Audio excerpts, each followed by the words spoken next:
The Horrible Gamers podcast may contain content not suitable for all ages. Listener discretion is advised.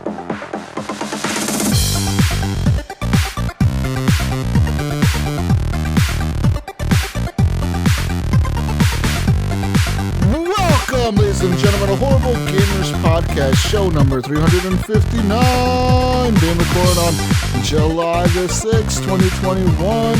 I am one of your hosts, JesusWalksAlot, and as JesusWalksAlot. Today, I'm joined by my friend from the West Coast, the best coast, the GunnyChief, Henry Merrow is back. Welcome back, Henry. Welcome.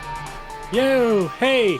Boy, unlike last week, I had a bird sanctuary going on. It was like early in the day, and there was like 1,000 birds outside my window. But today, I'm good. It's the afternoon. They've all gone to their bird homes, so it shouldn't hear them.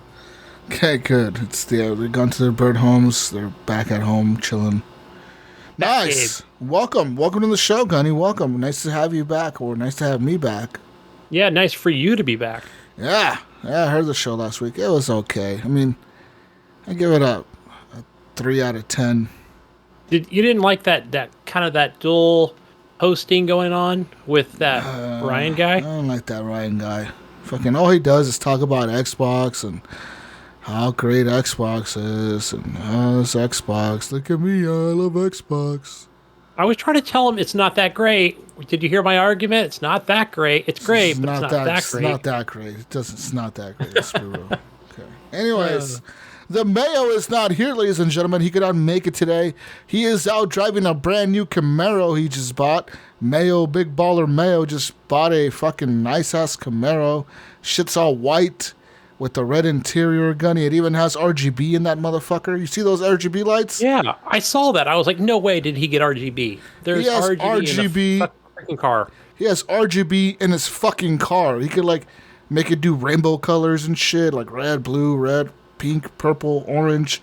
And then, like, lights up his whole dashboard and his doors and his fucking, all this shit. It looks fucking cool. I was like, God damn, that must have been like a $2,000 add-on. You know why he's not here today? Because he's having that RGB put underneath the car. Oh, so it lights up at night. Yeah, that's illegal in some states.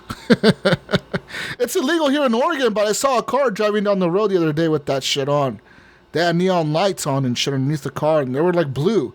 And I swear to God, in Oregon, I've been pulled over in the past because I used to have in one of my very first cars that I had a speaker system in the trunk, like fucking subwoofers and shit. And I had a box that would light up every time the bass would hit. The box would light up a color. Baller, bro. This shit was nice. I had like two 12-inch subs in the back of my trunk. This fucking huge-ass box. The shit could barely fit back there. Just vibrating. That shit would fucking vibrate everything, dude. But anyways, I had this badass subwoofers and shit, and they would light up blue. And one time I got pulled over by the cops, and they were like, "What the fuck is coming out blue out of the back of your car?" You got a fake police siren thing? I'm like, what do you mean? And they're like, well, something's blue. And I was like, oh, fuck, it's the speakers. And they told me they didn't give me a ticket, but they gave me a warning, and they said to turn them off. They're like, turn off the lights or whatever. And they're like, because it's illegal to have blue lights in the state of Oregon in your car that are flashing or that are like even static. They can't be blue. They just can't be blue because blue... Yeah. Blue signifies like police emergency or whatever. And I think they said that it cannot be blue and red either. Like you cannot have both, and you cannot have like that's flash. What it was. It was And you can't have like strobe lights, like flashing lights that flash really fast. Because those are illegal too. Because apparently people might think you're a cop or something. You know what I always thought it was? Because I saw it on a Jeep last year. It had those underneath blue lights or whatever, and I've seen them on the website where you can just order them. But I always thought, well, it doesn't matter in California because it doesn't rain here. But I thought, okay, it's going to be maybe blinding to somebody because if the ground's wet. But apparently, yeah, I guess, because I thought it would just be any color that would be illegal. But yeah, because I rarely even see it at night if I'm driving around. Yeah, I saw it the other day. Some little, like, it was like a Dodge or something. It was hauling ass. That thing was going fucking quick. I think it was a Scion. That's what it was. It was a Toyota Scion. I think it was hauling ass, but it had like neon lights on the bottom, and they were blue. And I was like, this motherfucker's gonna get pulled over. Yeah. Driving on the highway in the middle of fucking midnight with the only car with big ass blue lights underneath it. You're gonna get fucking the attention of all the cops. But yeah, man, it was kind of. I got pulled over that time for that, and yeah, they were like all fucking pissed off at me and shit. The cops were like, "You can't have any blue lights in your car." Blah blah blah. I was like, "Whatever, dude." Only us. Yeah, only we could have them. We're police. Fuck you, cops. Fuck the police. That's what you were playing, right? That's the song you were That's playing. the song I was playing. That's why they pulled me over. Fight the power. Yeah. NWA for life. Oh man, I got pulled over that time for that. That was fun. Yeah, I miss having a subsystem, man. Having a nice subwoofer in your car makes a big difference. You know. You had those. What were they? Were like some of the name brands you remember? There was some that were like so expensive. There's Kicker. There's fucking Kenwood. There's a bunch. What were those them. Rockford Fosgate? Is that what they were called? Yeah, Fosgates. Yeah. Oh my gosh, those things were insanely expensive. I could never afford them. Yeah, I had a friend of mine who had some of those, but he had like 7 of them, and he had this big ass like Hummer, and he put them all like he like bought this crazy custom fucking box for the back of his Hummer. So basically, the whole trunk of his car of the Hummer, the whole back part of it, was nothing but this fucking speaker system. It like covered the whole trunk. And they had like 7 subwoofers in that motherfucker, dude. They were big. Some were like 12s, a lot of them were 10, some were 8s. But he had he had a bunch of them. He had more than like, I believe it was like 7 in total. Yeah, I think it was 7 in total. He had 7 fucking subwoofers back there. And he had 2 amplifiers hooked up to those motherfuckers. That shit was loud, dude. It was crazy. Crazy. He spent a lot of money on that fucking system. That was the whole thing about going to the flea market, right? To see like, oh, I want to get a box that has like 4 speakers or something. I remember that when I was younger. You go to the flea market. Yeah, that's where you got them at. But some of them were like the full on, like I call it press board, and it was too thick. Yeah. I thought. You gotta get the thinner stuff. Some of it is just too heavy, man. Like some of the boxes that they make, or they used to make back in the day, they were fucking heavy as shit. Nowadays they're a little bit lighter. They got a little like that particle board and shit now, but yeah, that shit used to be made like custom boxes, man. You fucking make that shit. Shit was heavy as fuck. Those things were like 100 pounds. I remember, dude. Yeah, fun times having a nice speaker system, though, guys. Nice subwoofer that rattles the whole block as you drive down the street. Yeah. Jesus was that guy. Yeah, I was that guy. Fuck yeah, I was that guy. I fucking love my subwoofers. I ended up... When the fuck did I get rid of them? Oh, I think when my daughter was born, that's when I finally was like, okay, I can't fucking blow my kids' drums ears out. You know, like, the eardrums or whatever. I can't fucking blow them out. So I had to get rid of them, you know, because I had a fucking newborn in the car. It's not like I could ever play them, you know, like, you know. They were immediately on Craigslist, right? Yeah. Yeah, I got pretty good. I got like $400 from them, $500 from them. They were pretty good. Yeah. Pretty good price. Then I got rid of it with the subwoofer, with the amplifier though. I think that was like the whole. I threw it all together, I think. But yeah, man. Fun times. That's when Jesus was fucking 10 years ago. You were playing Onyx, you know? Yeah. Fucking 10 years ago. God damn, that was a long time ago. But yeah, that was fun. That was fun. But yeah, anyways. Welcome to the show. Congrats to Mayo for his new car. And, yeah. Hopefully he enjoys that car. I'm sure he will, right? Oh, yeah. He's out there now. Like I said, he's putting lights on. I told you, I bet you he's fucking going to street race that shit. Mayo's going to become like the next Vin Diesel, dude. He's going to fucking like... He's already bald, so he's going to just fucking show up to street races and start racing people. Fast 9 with Mayo. And then he's going to get family, and then he's going to be unstoppable. He's going to end up going to space one day in a fucking car, like in the fucking movie that I just watched the other. I watched that fucking Fast 9 movie, and these motherfuckers go to space, Gunny. They go to space in a fucking Pontiac Fiero. No way. They launch themselves into space. I think the reviews I saw were like, I don't know, like somebody had put like an 8 out of 10. I'm like, wait a minute, that's not how they rate movies. But I thought, okay, I know I'm going to see it. I see every Fast and Furious movie, but what? They go to space? What the hell? Yeah, they go to space. because somehow the bad guy in this movie has access to a whole satellite. He's a really rich bad guy. Okay, he has a whole satellite, Gunny. And and also we get to meet Dom's brother, John Cena, which in the movie he's not John Cena, but I forget his name in the fucking movie. Okay, I did see him I saw a picture of him, and I'm like, okay, it doesn't surprise me that he's in this movie. That's his brother now. That's it. In the movie canon, he is now Dom's brother that we just never seen in the past 8 movies, but he's all of a sudden appeared. And his long lost brother. Yeah, long lost brother. Yeah, and then we get to see the whole gang, I guess. There was a lot of characters in this movie that they were like bringing back in these scenes.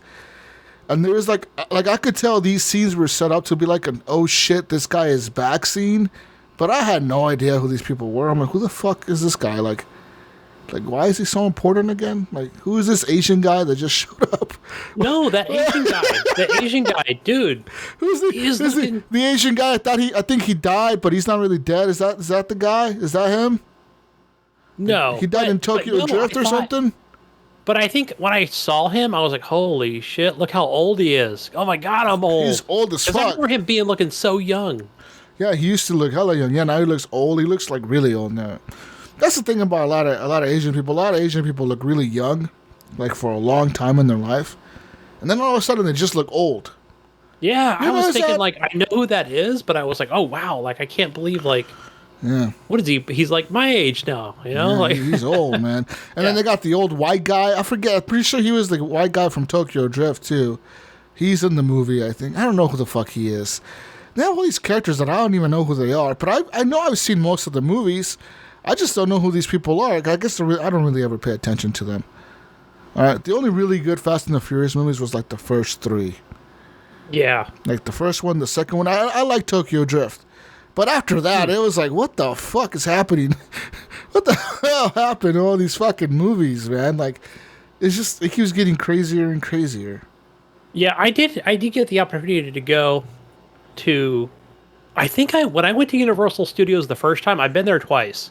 Now, this is the one in Universal City, Southern California. I think probably I'm sure there's another one back in Florida. But yeah, I did get to see the cars and everything, like, you know, just the whatever thing they put on.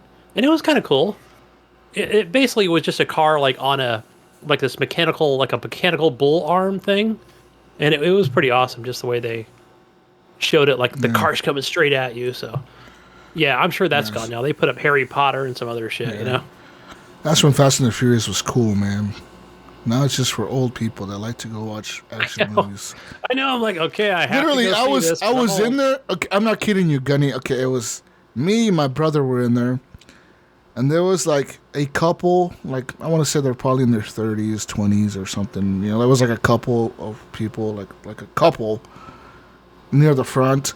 And there was like 2 more, I think I'll say they were old guys. They were older men sitting in the front, like the front kind of. And then behind us, right in the back row, that they fucking stole our seats, actually, those fucking pricks, were these 2 old ladies. And I'm talking old ladies, bro. Like they were not young ladies. They were post menopause. Okay, these ladies were not young. All right, Gunny. Okay, these are them old women. Mm-hmm. Whoa there, hold on. Whoa. Okay, these were older women, and they were sitting there watching Fast and the Furious and shit.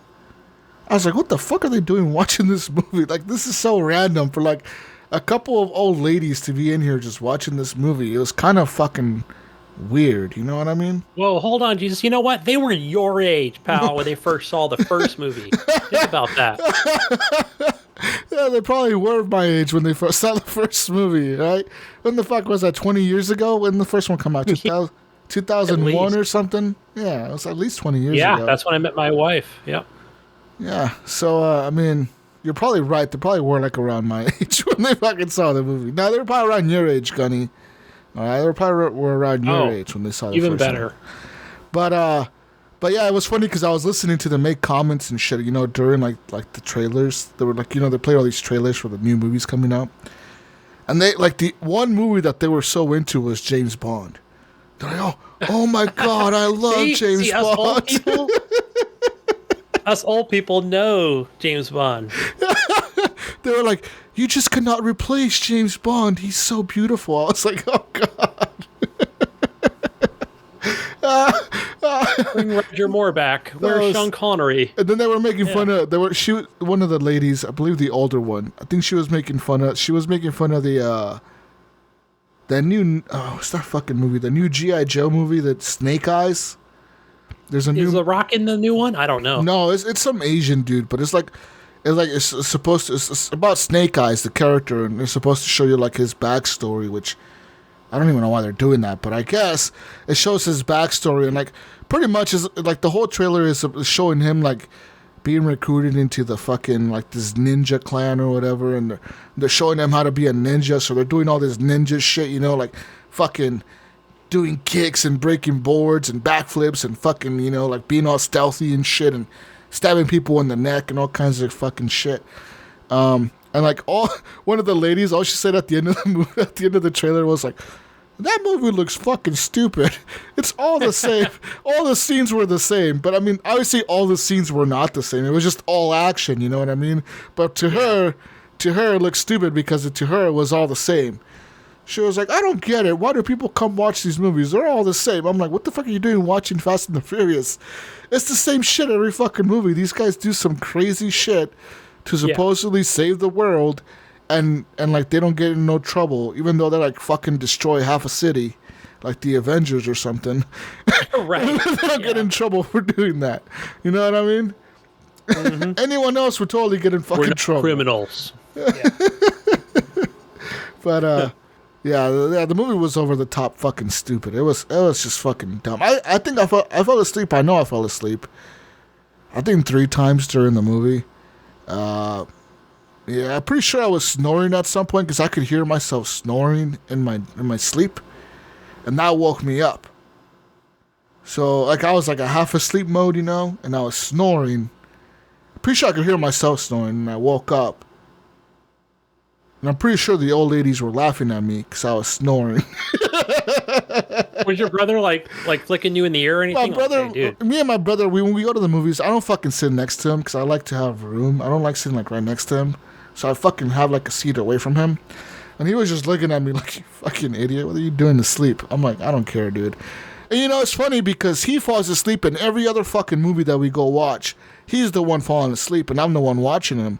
It's just the movie's so dumb like this. I just couldn't keep my attention, dude. It was that fucking stupid. I was like, this is fucking just, what the fuck am I watching? And I just fell asleep. But if a movie has my attention, I usually don't fall asleep. I usually am able to like stay up and stay into it, you know? But like any other movie I watch with my brother, say like Star Wars or whatever the fuck, any other fucking movie, any like normal fucking movie that's not Fast and the Furious, he's fucking dead asleep. And I'm talking, he's dead asleep for like 45 minutes. He'll miss like the entire movie and I have to wake him up at the credits to get up and leave. I'm like, dude, like, get the fuck up. We gotta go. And he's like sitting there fucking just like he's out. Fucking out, dude. And people are just walking by looking at him like, what the fuck? Is he dead? What the fuck happened to him? The movie was so good. Yeah, put him right to sleep. Put him right to sleep. But yeah, but see, at least I fell asleep in like spurts, you know? Like, I'm pretty sure I fell asleep for like a couple minutes or something. It wasn't like I fell asleep for 30 minutes or whatever during the movie. I got most of the movie. I know the plot. I could tell you the plot. I could tell you what happened. But I missed a few parts. Obviously, there was a part in the movie where the bad guys showed up at the base of the good guys because the good guys had some kind of secret base. And the bad guys showed up. But somehow the bad guys didn't kill all the good guys and they just left them there. I don't understand that whole part of that movie. I know I missed it because I was asleep. But in my head, I was thinking, if I was a bad guy and I found the good guys that were trying to stop me and I found their fucking secret base, Gunny, all right, and I had them all at gunpoint, I would make sure to shoot them all in the head before I walked out of that fucking room. You know what I mean? I wouldn't leave them. I wouldn't leave no witnesses, but yeah. I wouldn't fucking leave you tied up, like half-assed tied up to a fucking pole or something and be like, haha, he's never going to get out of this fucking rope shittily tied roped. You know, like, no, of course you're gonna escape, Gunny, and come after me. You know what I mean? Like, what are these bad guys thinking? You know, like, I would have shot everyone, all of them. I would have shot all of them. I would have shot the biggest guy. I would have shot Dom first in the head, and then I would have shot all the other people. You know what I mean? Like, yeah, like. No bad guy would have uses that. That's like fucking movie logic. In real life, no bad guy would use that logic. I'm just gonna tie the good guys up and give them a chance to stop me. You know? Right? Yeah. That's so stupid. Yeah. The nicest bad guys ever. Yeah, they're totally. Yeah, they all have guns and they all look really bad, and they all found out where your secret base is, but they didn't kill you. Like, what the? Like, what? What the fuck do you mean they didn't kill you? Like, it was just so dumb, dude. It was fucking stupid. Maybe they're kind of go easy on the violence, I guess. Let me see. They blew up a jet somehow. They blew up a jet in the movie. There was a lot of crazy stuff that happened in that movie. It was just over the top. It wasn't a little over the top. It was just over the top. It's pretty much the Avengers at this point, okay? That's what it was. That's kind of what it was. You know, the last one, that last one I think it was good. I want to say the last one was with Dom, where he, doesn't he meet somebody that was on an airplane, I remember? Who was he talking to? Was it a family member, or they were talking about a family member? It was sort of this emotional moment. But yeah, I mean, obviously lots of, you know, fucking action and shit. And I'm like, okay, where are they going to take it next? You know, where can they go from here? Outer space. They have to go to outer space. Well, the whole movie's not in outer space, but there's a part of it that's in outer space. Yeah, but you got to take it to the next level, right? I mean, you can't just leave it right there. I mean, what are they going to do in the next movie? Are they going to be fighting on submarines, or I mean, they've been They've been to the Arctic. They drive a car on a submarine, though. All right, they've been to the Arctic. They've been to space. They've been in jungles. They've been in the desert. They've been in the city. They've been around the world, pretty much every major city of the world, like Paris, London. I'm pretty sure they've been everywhere. Can you drive cars on the ground of a volcano? Probably not. Probably not, but I'm pretty sure Fast and the Furious will figure it out. They'll put some fucking... They'll be like, hey, there's roads here if you're careful not to hit the lava with your tires. If you drive fast, if you got family, Gunny, you could do anything, okay? That's what the memes have told me. All right, if you drive on nitrous, you drive on the rocks fast enough, you can fucking go around the volcano. I don't know, man. They'll figure it out, Gunny. They'll figure out a way. I mean, they figured out a way how to put a car into space. They'll figure out a way to fucking drive on a volcano. Okay? Oh yeah, they will. This is Fast 9. It was an okay movie. I'm glad I didn't pay. I mean, I paid for it because I have Movie Pass or whatever, but like I didn't really pay for it. It's kind of like a Game Pass situation where I don't really feel bad that I watched it. It was just there, you know, like available to me. You know what I mean? Yeah. Did they suspend it? Is that how they worked that Movie Pass? Yeah, they did for like the last year or whatever. But now that everything's open, and they reopened it or whatever. So it resubscribed you automatically, and all you have to do is make sure your payment information is current, and you're good to go. Good deal. Yeah, I'll probably head to the theater to see this weekend. Yeah, that Movie Pass shit is legit, man. Because for my birthday, they gave me like a free large popcorn. They gave me a motherfucking free drink, any size.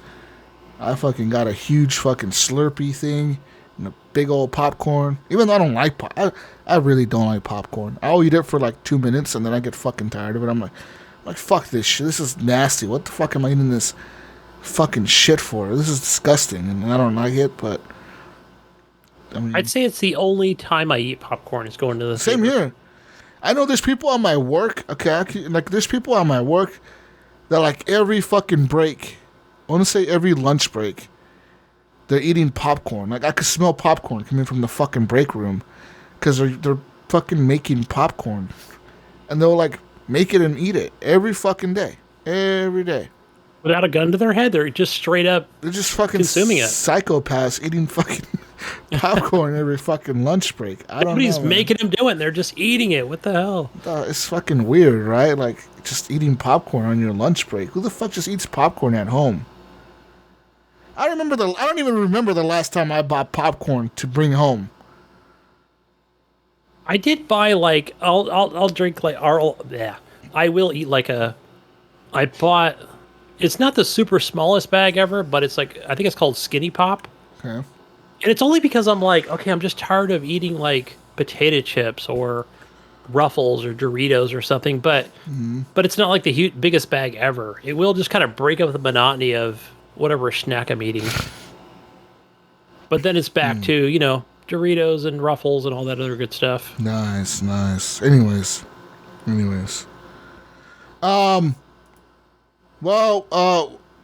You can follow us on Twitter _HorribleGamers and let us know what your favorite Fast and Furious movie is. You can also leave us a review on iTunes. Go and rate us and review us on all the places you can review us and rate us. We do actually get to see those, so whenever you post one, I actually get an email telling me like, hey, motherfucker, this guy said you suck, or this guy said you're awesome. And so let us know what you think of the show with the review. Join our Facebook group, Horrible Gamers Podcast Community. Is a close group on Facebook. That means anything you post in there stays in there. You can also like our page on Facebook, which pretty much is just memes and show links.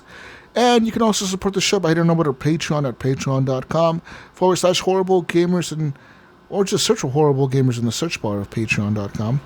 And support the show with the monies like our friends, super friend, Leahy the Legendary D, Jason Sams, Robert Noble, Sean Pacharek, Chad Vader Holic, Henley M, Pork Chop Poo, Nipron, the best HGP host ever. I wonder who that is, Mayo. Adam Sunday, John Jerome, Evan the Grower, not a shower, Big D Tanaka, Jonathan Titan D Hall, and Bill Still, even the biggest D Gardner II. Welcome. Thank you guys for thank you guys being Patreon machines. And quick shout out to Redbubble. You head on over to Redbubble, buy yourself some gear, Gunny. I know it's summertime, so you may want a nice water bottle, maybe a nice coaster to put that sweaty water bottle on. You know, the drinks get sweaty during the summer when you put ice in them. They get nice and sweaty. You need a coaster so they don't ruin your tables. Why not get yourself a nice coaster, Gunny? Then what are you going to do? Your hand, you got to wipe the bottom, and then your hand is all moist. You don't want that. Moist. You want a nice towel to clean off and dry off your hands. Get yourself a nice towel over at Redbubble. Just search for Horrible Gamers in there. Find our logo. Buy anything in that store and support the show with the monies as well.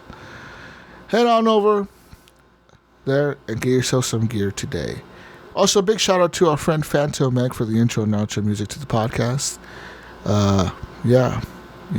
Anyways, thank you, Ryan, for being here last week. Thank God you're not here this week. I'm glad. Fuck that guy. Thank you guys for having the show without me. It was fun listening to it. Anyways, I'm back, and it's time for video game talk. Gunny, I played some games in the past few weeks. Have you played some games the past few weeks? I played a couple games. A couple decent games. Well, tell me what you played first. Go ahead. So I think I'll start with the most recent thing that I played, and that is Project Zomboid.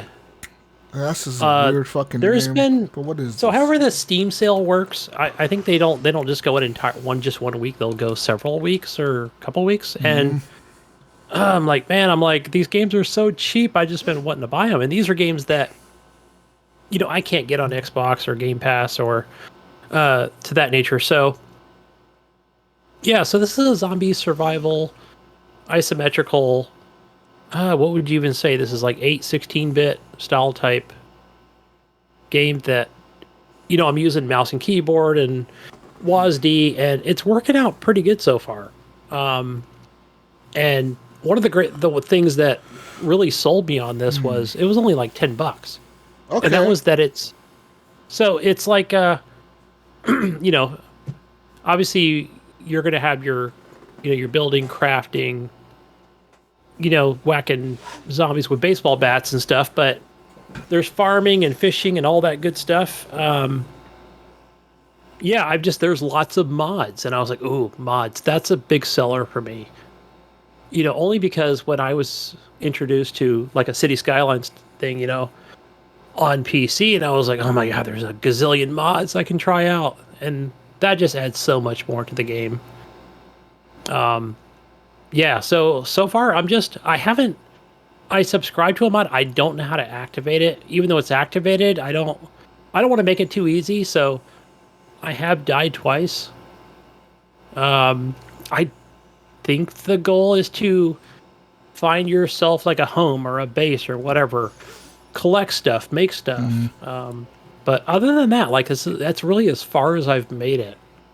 All right, so I haven't really dug into this game. I've only gotten like maybe an hour and a half into it. So does this game, do you have a group of survivors or is it just you alone? I think it's you alone, but I think I don't know if there's any other AI characters in the game, but you can do this co-op, and I think it's with one other player. Okay. So you can either go solo or multiplayer or join a match is some of the options that I've seen. Okay. Does it have any type of survival elements like stamina, health? Well, I would say it has health, but does it have like stamina, fucking hunger? Yeah, so definitely hunger and thirst. I don't know, like, because there is like one of the things, like if you I will mention that in the tutorial, which is very short, by the way. Like when you jump in, I like how the game torments you, where it's very easy to follow along. Where it talks about, okay, WASD is how you move around, shit like that. I think it like says, oh, look at that, there's a fucking moldy rat in the corner. Go grab it. Now eat it. Wasn't that delicious? But at least you're not like starving to death anymore, aren't you? I think it talks about drinking toilet water to survive. Like, hey, motherfucker, like that's how you filled up your water bottle, with that toilet water right there. At least you're not dehydrating. Like I thought that was funny, and it was talking about like, okay, now go find the antidote, and then they were like, nah, bitch, there is no antidote. You just die. It's a zombie apocalypse. Everybody's dead. Good luck. And then the game kind of begins, and I was like, man, that was the best intro to a game with a tutorial. I love how that all came together. So yeah, I can't wait to play more and definitely mess with some mods, whether they either aid me in the game or just help me along to, because some things I think can just help you collect more things or collect things faster, but not so much, make it easier for you. If that makes sense at all. Yeah. So I try to start with those things. It sounds really cool, man. I might buy this. If it's $10, I might check it out this week. I might buy it on Wednesday or Thursday. When I get paid, I'll buy it. Yeah. Yeah, I saw Nightron. I know I've seen him stream it a couple times, just the times that maybe he's streamed it a lot more, but I think it's one of those games where I look at it and I go, oh, this looks really like a very indie early access style type game. I think it is early access, but I don't think they ever plan on changing how the game looks or operates, but I definitely feel like it's something from early 2000 that you're going to be playing, even though it's a 2020 style type game, but yeah, it's just something different, yeah, I'm going to continue to play it, and I haven't figured out how the hell do I get over fences, man. I haven't figured that out yet. I went to Reddit and they're like, yeah, just hold down the E button, but that doesn't get me over like a chain link fence, but maybe those I cannot. Okay. Yeah, so I've only, like I said, just kind of like just coming into the game. I'll check it out. Yeah. Another game that's also another survival crafting style type game that I talked about before, which was Green Hell.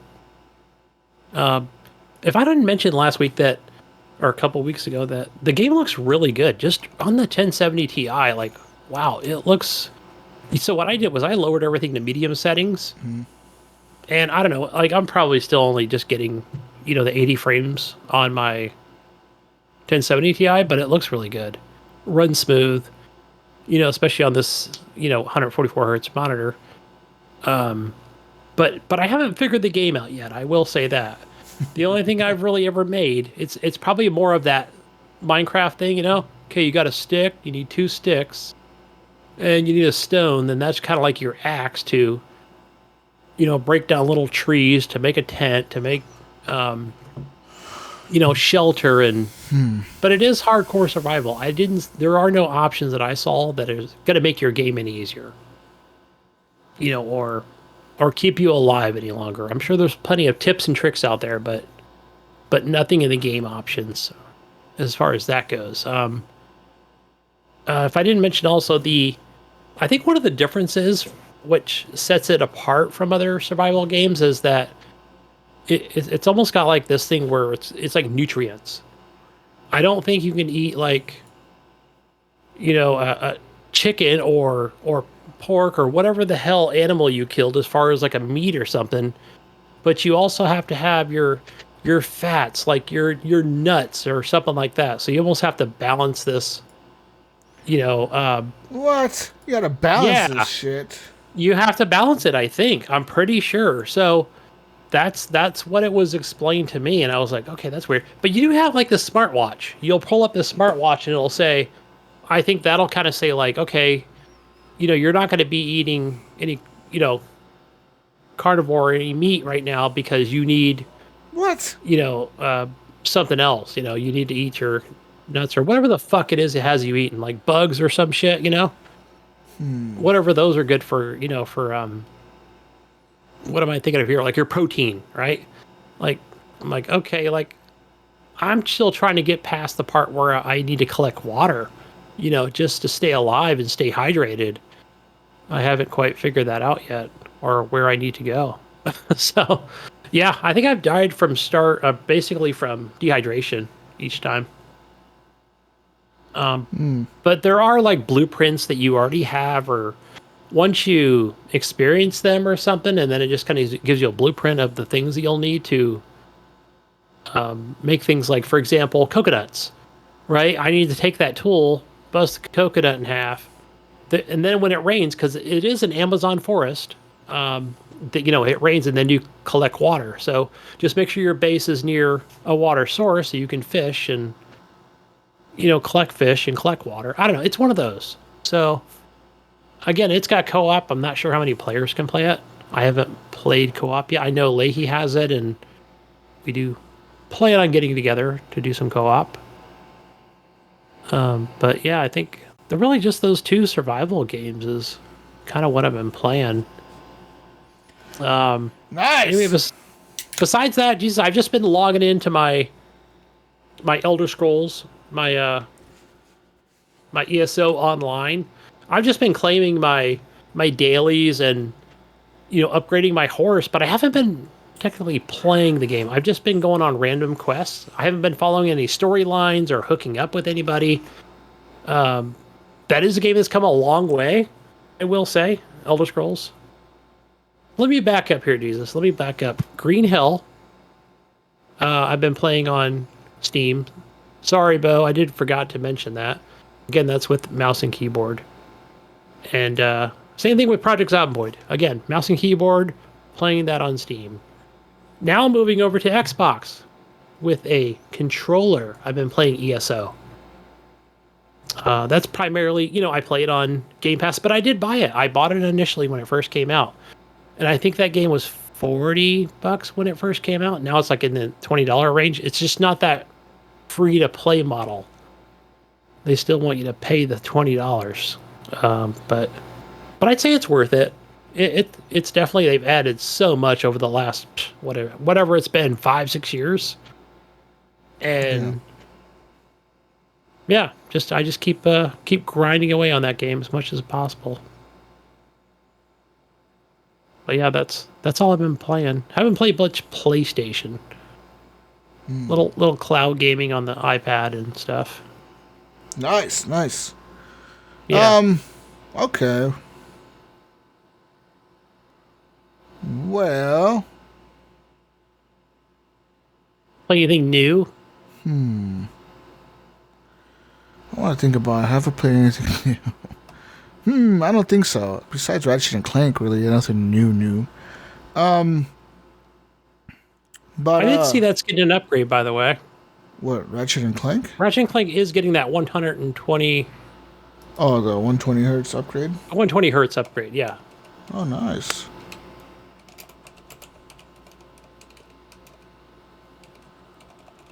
That is coming soon.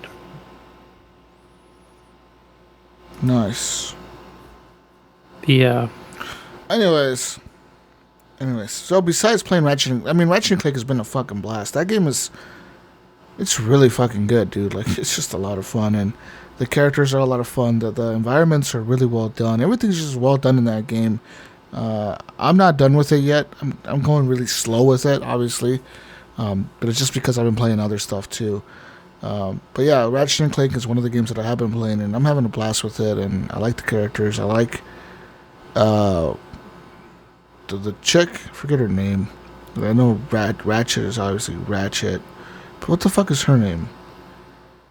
It's like a Link or something like that. Clink, something. She's from one of the other fucking games. She's from a game on the PSP. I'm pretty sure. That's where the character is from. So she's from one of the PSP games. Or if it's not her, it's the guy with the visor. That's from the PSP games. One of them is from, because I recognize them from somewhere. Anyways, fine enough Ratchet and Clank. No, it's cool. The whole Portal thing is cool. Everything's cool about that game. Play it if you have a PS5. If you don't, wait for it to come to the PS4, I guess, because it might. Wait. What? I said this a couple weeks ago. I was kind of half joking on it, but do you think I might be onto something? Well, I'm thinking if PS5 keeps selling the way it does, where they cannot sell enough to the people, where they cannot justify games being only made for that console, then yeah, I could see it coming to the PS4. The problem with the PS5, like people are saying, the games that were announced at E3 or whatever, or games that have been showcased recently, like God of War and shit, you'd figure that would be a PS5 exclusive just to sell consoles, but they can't get enough consoles out to people, so they know that they're losing a player base that's 100 million consoles. You know what I mean? I don't think people realize. Can I bring something up really quick? It's a lot of people playing the PS4s, dude. If you just block them all out from buying your fucking game, that's a lot of copies you're potentially not selling. I don't think people realize that. Okay, let me try to simplify this with PlayStation, okay? Whatever that developer is or studio that makes God of War, I don't know the name of it, but whatever that studio is, right? It's a studio owned by Sony, blah blah blah, right? And let's take, for example, Sea of Thieves, okay? That's Rare. That's a Microsoft studio, okay?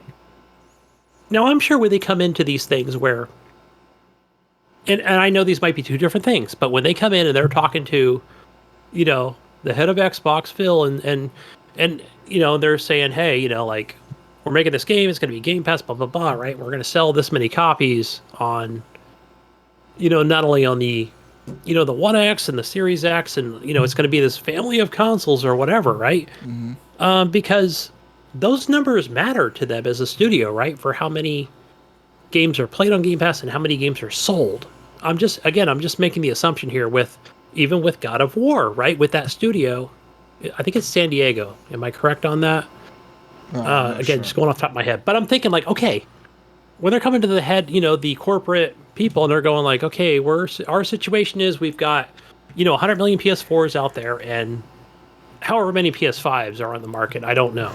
Okay, they're saying that PS5 has sold how many consoles? Let's look it up real quick. I know it's it's a large number, but... So it's 8.5 million units already sold. 8.6 million. Yeah. But... How many are active? They know this number. With only 8.6 million sold, how many are actually active users? Well, they know that. Sony knows the exact number. They can see it on the network, right? Yep. They can take those charts and share that with the team over in San Diego or whoever does God of War. And they gotta be like, okay, so if half of these people are only playing Call of Duty or 2 million of these people are only playing Fortnite, that means that they probably won't buy God of War if we only put it on here. So how about let's fucking just put it on the PS4. Like, they see all the numbers. They do the math. There's people getting paid to just analyze this shit. And that's all they fucking do all goddamn day. All right? They just analyze shit. I have a friend of mine who he works in finance, right? He works in finance for Intel. Okay? I'm not going to drop his name because I don't want him to get in trouble. But he works for Intel. And this dude, he pretty much tells me that all he does is he works all day. And all he does all day is sit at a computer and look at spreadsheets. And all he does is he's just making sure that he's looking at spreadsheets and making sure the company that Intel is looking to buy out is a good buy. So he like looks at it and like he analyzes it. He says, okay, this company makes fucking whatever. They make this metal part. Okay. Does Intel need this metal part? Yes. Okay. How much does it cost Intel to buy it from them versus how much would it cost us to just buy the company and have it make it for us? So that's all he does all fucking day long is look at this shit, and then they approve it or disapprove of different companies, or they say, okay, maybe we could do this, but we need to lower the price of the company or offer them less money or offer this, that. That's all they fucking do. All him and all his coworkers. That's all they fucking do all day is analyze that. So I'm sure Sony has some group of people in their fucking company that all they do is analyze sequels and they like approve shit. They're like, okay, this game needs a sequel because it has so many people talking about it on social media. So we know that this many people are talking about it on Facebook. This many people are talking about it on Reddit. This many people have been chatting about it on Twitter. We've seen people make comments about it here and there. How much interest? Is there like a 20% interest in the game? Is there a 40% interest? Is there a 100% interest in the sequel? And they look at all that and they're like, okay, like, what do we do there, And then they just calculate all this shit. And that's how they come up with these numbers. And I'm pretty sure that's how they approve which consoles are going to get fucking sequels to their games and which ones aren't, And I think another thing that's really is pushing Sony to do this is Microsoft. Because Microsoft... That's a good point. That is a good point. Microsoft has made it pretty much fucking simple as shit to upgrade your console. You just literally plug and play. You don't have to transfer any cloud saves. That's one thing that I gotta say Microsoft does well over Sony is with Sony to transfer your cloud save, you have to upload your save from your PS4 to the cloud if you have PS Plus, and then on your PS5 re-download that save from the cloud if you have PS Plus to that PS5. So that's kind of how I did it for Ghost of Tsushima. But imagine if I had sold my PS4 before I bought my PS5, or if I had traded in my PS4 to buy my PS5 and I didn't know this. I didn't know that I had to upload the fucking save. And now when I go to fucking play the PS5 version of Ghost of Tsushima, it's fucking gone. That situation is probably going to happen to a lot of people that don't realize they fucking need PlayStation Plus to have cloud saves enabled. And they only get a limited amount of space. I think on the PS cloud saves, I think they're 20 gig limit. Or 2 gig limit. I'm gonna look this up real quick. The cloud save PS Plus.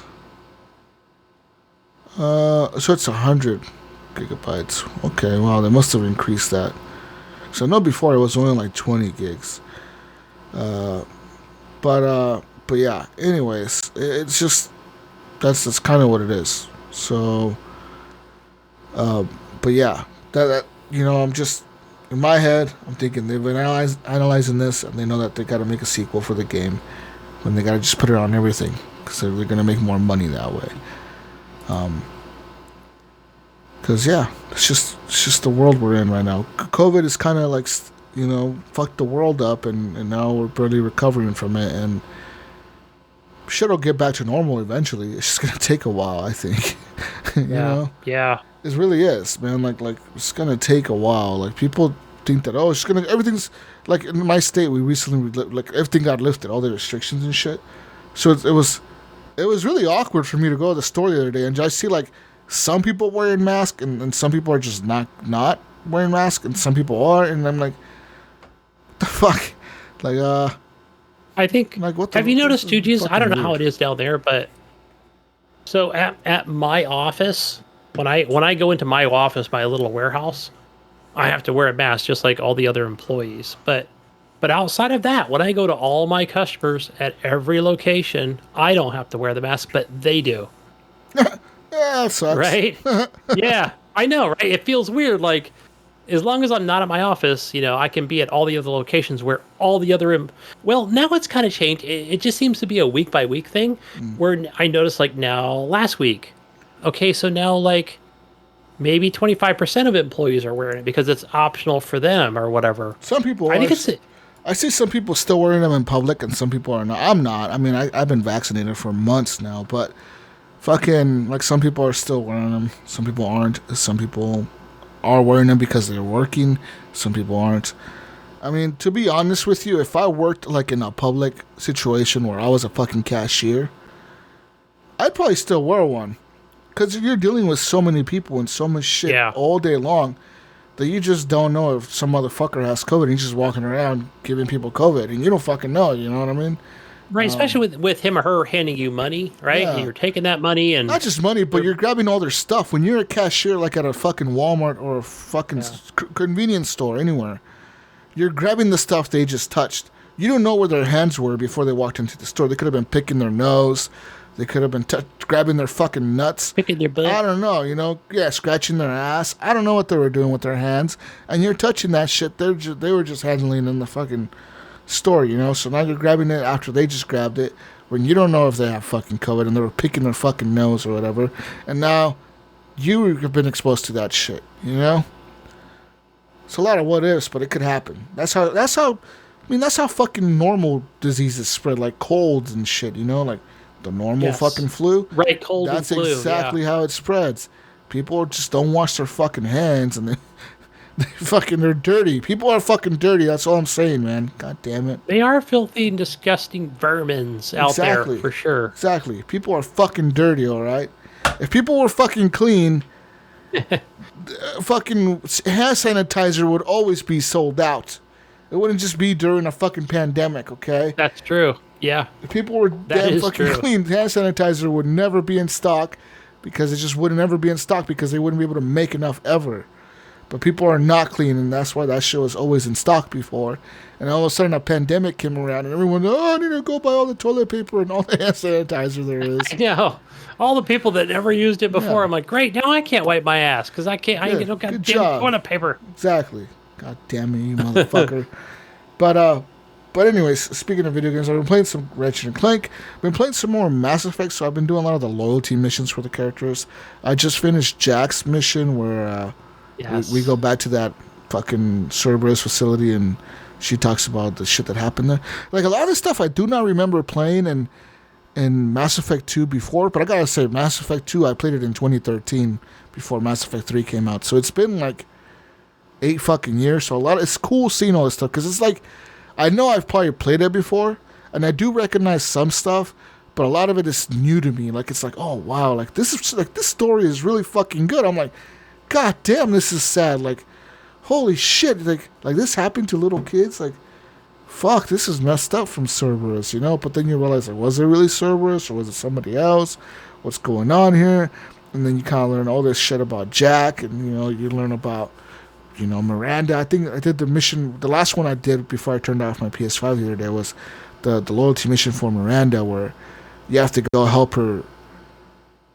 It's her twin, but not really her twin. Like, I don't know how she explained it. She said that it was her twin.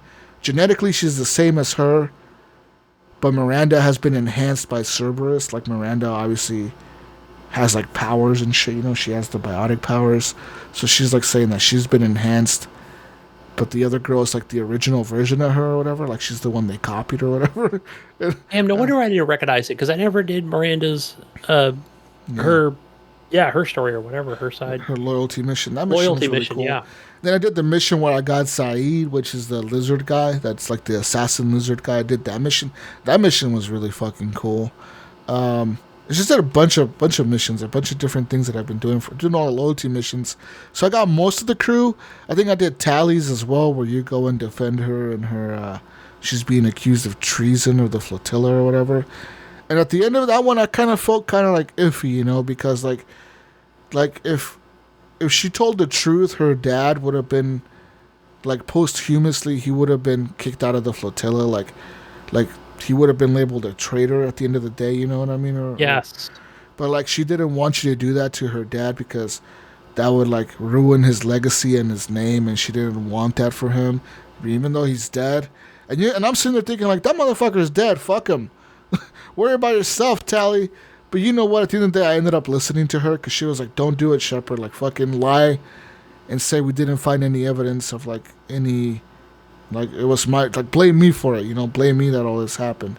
And I was like, man, fuck. I think that's what I did. Like, I guess I'll just blame 8 years ago or 6 years ago. They end up exiling her from the flotilla. Like they label her. They pretty much, they would have labeled what they would have labeled her dad, which is a traitor and shit. That's what they label her as.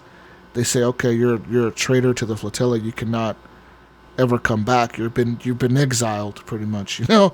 And that's like, oh man, this is fucked up, you know, because all she cares about is that stupid fucking flotilla. You know what I mean? That's all she gives a fuck about during the whole game. That's all she ever talks about is her people or whatever. And for them to exile her just because she doesn't want her dad to look bad after they found out the truth, that's fucked up. You know? Yeah. I got a background noise there, Gunny. Who's talking back there? What's going on? The fuck's going on, Gunny? God damn it. Go tell him to shut up. God. The fucking Gunny over there getting back. First it was birds, now it's people talking. God damn it, you Gunny. Anyways, Gunny went to go, oh wow, Gunny's over there fucking, wow, Gunny. I'm out here closing doors, you know, because I had birds last week, and now I've got people over here just yelling and yapping on about stuff that are not video game related. Yeah, I know, right? God, fuck. But damn, I was getting into that, like, so yeah, I'm halfway through Mass Effect 1. I kind of put it down after a few weeks of when that Legendary Edition came out, and I'm like, man, I just need more time. I want to go back and, I just need more time to go back and play that freaking game. That game looks incredible, man. Like, people keep saying those are 360 graphics. I'm not convinced. Those had to have been touched. No, they're fucking. You'd have to play it to see it. It's different. I know 360 graphics. This is not 360, bro. This looks like a current gen fucking game. You could have released this last week or early this generation. You could have released this last year in December next to Cyberpunk. Oh, you know what? Like, this game is a current gen game. You know what it reminds me of? Okay, here's a good example. Is Crackdown. Was it Crackdown 2? They kind of, when Xbox did their enhancements to it, maybe that's a good example of maybe a little bit better than Crackdown 2. I know I'm not talking about like in game, you know, like what game got the better, higher score or whatever, or rating, but no, just if you remember, if you ever played the enhanced version of Crackdown 2. No, I never have. Yeah, it would be this. I would equal that out to the Mass Effect Legendary Edition, especially number 1. It looks fucking good. The second game looks incredible. It looks way better than the first one. It looks fucking like really, really, really, really fucking good. I've been doing all the little stupid side missions. Like, I've been doing dumb little shit. Like, I'll find something, and then I'll be like, hey, you found this fucking picture of somebody. Like, go give it to someone that's looking for this picture. And I'm like, who's looking for a fucking picture? So I run around the whole fucking map just to find the one person that's looking for the fucking picture. I'm like, hey, I found this in the cargo hold after I shot 300 people, and I found it down there. Here you go. Merry Christmas. And they're like, oh, a picture of my dog. Hey, that was memorable. Probably, yeah. Oh, it's a picture of my dog. Thank you. I've been looking for this picture of my dog all day. You know, say, oh, here you go. Commander Shepard at your service. But yeah, man, lots of fun. Lots of fun there. Lots of fun. And I like the upgrades. The upgrades you could do to your character, like all the armor upgrades and the gun damage upgrades. I've been fucking doing all those.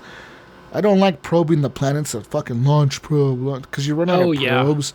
You run out of probes after like 20 probes or 30 of them. It's so little of them. Sometimes it feels like you run out and you have to go all the way back to the other, buy some more, go all the way back. It's like, fuck, dude. Can you just like... Wasn't there? I know in Mass Effect 3 they sped it up. Right? There was like a speed up option, and then something. But I'm just curious. Like that was the question I had maybe for you. So in the Legendary Edition in Mass Effect 2, were they able to speed it up, or is that something they couldn't do? It's the same. It's the same shit as the game ever was. You launch it, it lands. It's whenever you scan, you launch, you scan, scanning, launch probe launch, probe launch, probe launched, probe launch. That's all she says. Probe launch. Yeah. Probe launched. So okay, yeah, probe has been okay. Cool, bro. It's been launched. Fucking A, man. God damn it. But yeah, I'm playing lots of Mass Effect. Anomaly found. Yeah, anomaly found. I found something during the scan of this planet, Shepard. One thing I do like about the game, though, that's really cool, because all the DLC's included, right? So what's really cool that they've done here is they've incorporated all the DLC, kind of like just it's in there. Like you don't even know you're gonna do a DLC mission, and next thing you know, you're doing a DLC mission. Like that's really cool. Whereas before you had to click the DLC and you had to like you already beat the game, and you know that if you do these are the DLC missions. You kind of like knew that, you know what I mean? Whereas now it's just kind of part of the story. It almost seems like it's just flowing, you know what I mean? It's just going, you know. It feels cohesive for sure. It feels like how I played The Witcher. Like everyone talks about The Witcher and the expansions. Well, the way I played The Witcher, it just kind of flowed. Like it was just, I knew I was sort of playing maybe an expansion, but I just didn't really know I was in there until like someone told me, "Oh, that's the expansion you're playing." And I'm like, "Oh, I didn't know that. I just thought I was playing part of the fucking story." Like they're like, "Well, yeah, it's part of the story, but it's an expansion." I'm like, "Oh, well, that's cool, you know." And like that's kind of what happened with me with Witcher 3, where it's kind of what's happening to me now with Mass Effect 2 Remastered or Legendary or whatever. It's kind of like all flow, and I can't wait to get to Mass Effect 3 to see how all that DLC flows together. Because I know Mass Effect 3 has some pretty cool DLC as well. But yeah, looking forward to playing some more of that, playing some more Mass Effect. Yeah. Man, I met that Justicar chick. I completely forgot about the Justicar. The Justicar, she's fucking badass, dude. Everyone's scared of her and shit. I'm like, this is a bad fucking... I want to have sex with this alien. I want to fuck this alien. Yeah! Woo! How do you do that? You're going to definitely do her loyalty mission. I want to do her loyalty, all the loyalty missions for her. She just seems like some badass fucking bad motherfucker, dude. Like no one fucks with her, you know what I mean? She's like some weird... She's one of those blue aliens. I forget. You know the blue ones, like Liara. Man, those are hard to kill. Yeah. She's one of those motherfuckers, but she's like a real badass one. She's called the Justicar. What the fuck is a Justicar? Like I think they're like some kind of like police or something. It's almost a Justicar. So a Justicar Gunny is an Asari who has forsworn having any children and family and have given up all their worldly possessions aside from their weapons and their armor. After they swear themselves to the code of the Justicars, they wander the Asari space, righting any wrongs as defined by their unwavering code of justice. So yeah, they're kind of like a space cop. It's like a space mercenary cop. You'll be trying to get you a G.I. Jane over there. Yeah, I'm trying to have sex with all the crew, man. I'm trying to bang the Jack chick. And then Jack and then Miranda, but you can't do them all. Like, Commander Shepard needs to be a fucking man whore, man. Come on. God. Gigolo. You gotta give me no options here for that. Some bullshit. Then next playthrough, it'll be FemShep. You can go the other way. Oh, yeah. Anyways, so yeah, that's Mass Effect. It's Mass Effect. Damn. Oh, you know what else I played, Jesus? I don't know what was it? I talked about it last week and I ended up playing it. It was Need for Speed. It was Hot Pursuit, I think it was. Most Wanted? Was it Most Wanted? Yeah. That's what it was. That was the one that was on Game Pass. The and remastered? it's actually pretty good. Hell yeah, it is, bro. Like I love that game, man. When it was on the Xbox One, I beat all of it, and I sort of tried it on the PC, and on the PC it's kind of... I want to check it out again because maybe it has crossplay. I don't know if it does or not. But But hopefully there's more players if I try it out again. Because I know it's on Game Pass. And I played it on the PC, and it looked fucking really good on the... I was like, fuck, this game looks good on the PC. It looked good on the Xbox, but... The fucking game is fun, dude. As a cop, you could fucking call in some cool shit, you know? So I'm just playing through the story mode. And... so I'm playing this on the Xbox Series S. Yeah. And, yeah, it looks fine. It's... What is it called? It's Need for Speed Most Wanted Remastered? Hot Pursuit. Hot Pursuit. Damn, I get those two mixed up. Yeah. But yeah, it's almost like an every other, like where you can, you can click on, this time I'm going to be the cop. Okay, and then, it kind of shows your times of how fast you were of getting through the match, or through the map, but it's more, like each track is like, some of them are kind of recycled, right? Because it is an older game, but yeah, it's good to like, I'll get halfway through and I'll wreck my car or something. Then I'll complete it and then I'll go back and retry it again because it does kind of show how you stack up against your friends and their times that are listed on there. Yeah, unlocking the cop cars. Little shortcuts and stuff. It almost reminds me of like a Ridge Racer style type game. That game is game is really good. I like it. Yeah, you get other cars. We need to play Gunny and we need to play as the cops and fuck people up. Because you can play, I haven't played multiplayer yet. You can play multiplayer, and all you do is pretty much everyone's doing like their story missions or their. Yeah, there's people doing like story missions, and there's people doing like normal multiplayer fucking racing and shit. And all you do as a cop is fuck with all the people racing. So like there'll be people racing in a race, and they'll like all of a sudden you can see them on the map, and you can like be like, I'm gonna go chase you, so you can like kind of see the path they're going. You can see the road that they're taking. You'll be like, I'm gonna cut this guy off. And as a cop, you just fucking haul ass over there. And next thing you know, you fucking if they fly past you, you could turn on your fucking lights, like your cop lights or whatever, your siren and shit. And next thing you know, that initiates a pursuit. And now those people have to finish their race on top of losing you. So they have to like fucking lose you and win their race, So now it's kind of like it's a hot pursuit, Gunny, some would say. Yeah, hit that turbo. It's a fun game. And as a cop, you can call in like helicopters, you can call in roadblocks, you can call in other shit, like pretty cool stuff. Yeah, I've gotten a few of those where you can do the roadblock thing. Yeah. But then that's kind of predictable too. But I guess it depends on where you are with the other cars. But I felt like it was easy to get around the police cars. Well, they are. I mean, it's not hard to get it. But like eventually, you can unlock like really cool shit, like spike strips, like I think like more advanced shit, like better roadblocks and better like helicopters. Yeah, they did have the EMP drops. You can or the spike strips. Is that what they were? Or the EMP things you drop out of the bottom of your car and blap, there goes the cop. He's gone. Yeah. But yeah, anyways. In first place. I play as the cops in that game. I played as the racer like a few times. I didn't like it. It was kind of stupid. But as the cop, fuck yeah, you fuck people up. Hell yeah. Anyways, I'm gonna play some more of that because that is crossplay. So I need to get back on that. Let's see what I'm crossplay and with again, the Switch. It's solid. Like everything feels tight and It's arcadey. That's why it's not a Forza fucking type. It's like a arcadey as fuck, but it's fun.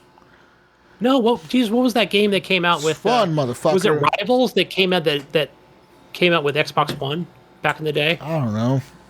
That game was garbage. I know you liked it. I thought it was crap. I don't know, man. Might have been Rivals. Anyways, what the fuck else have I been playing? Oh, well, what the fuck? Oh, I've been playing lots of Chivalry 2.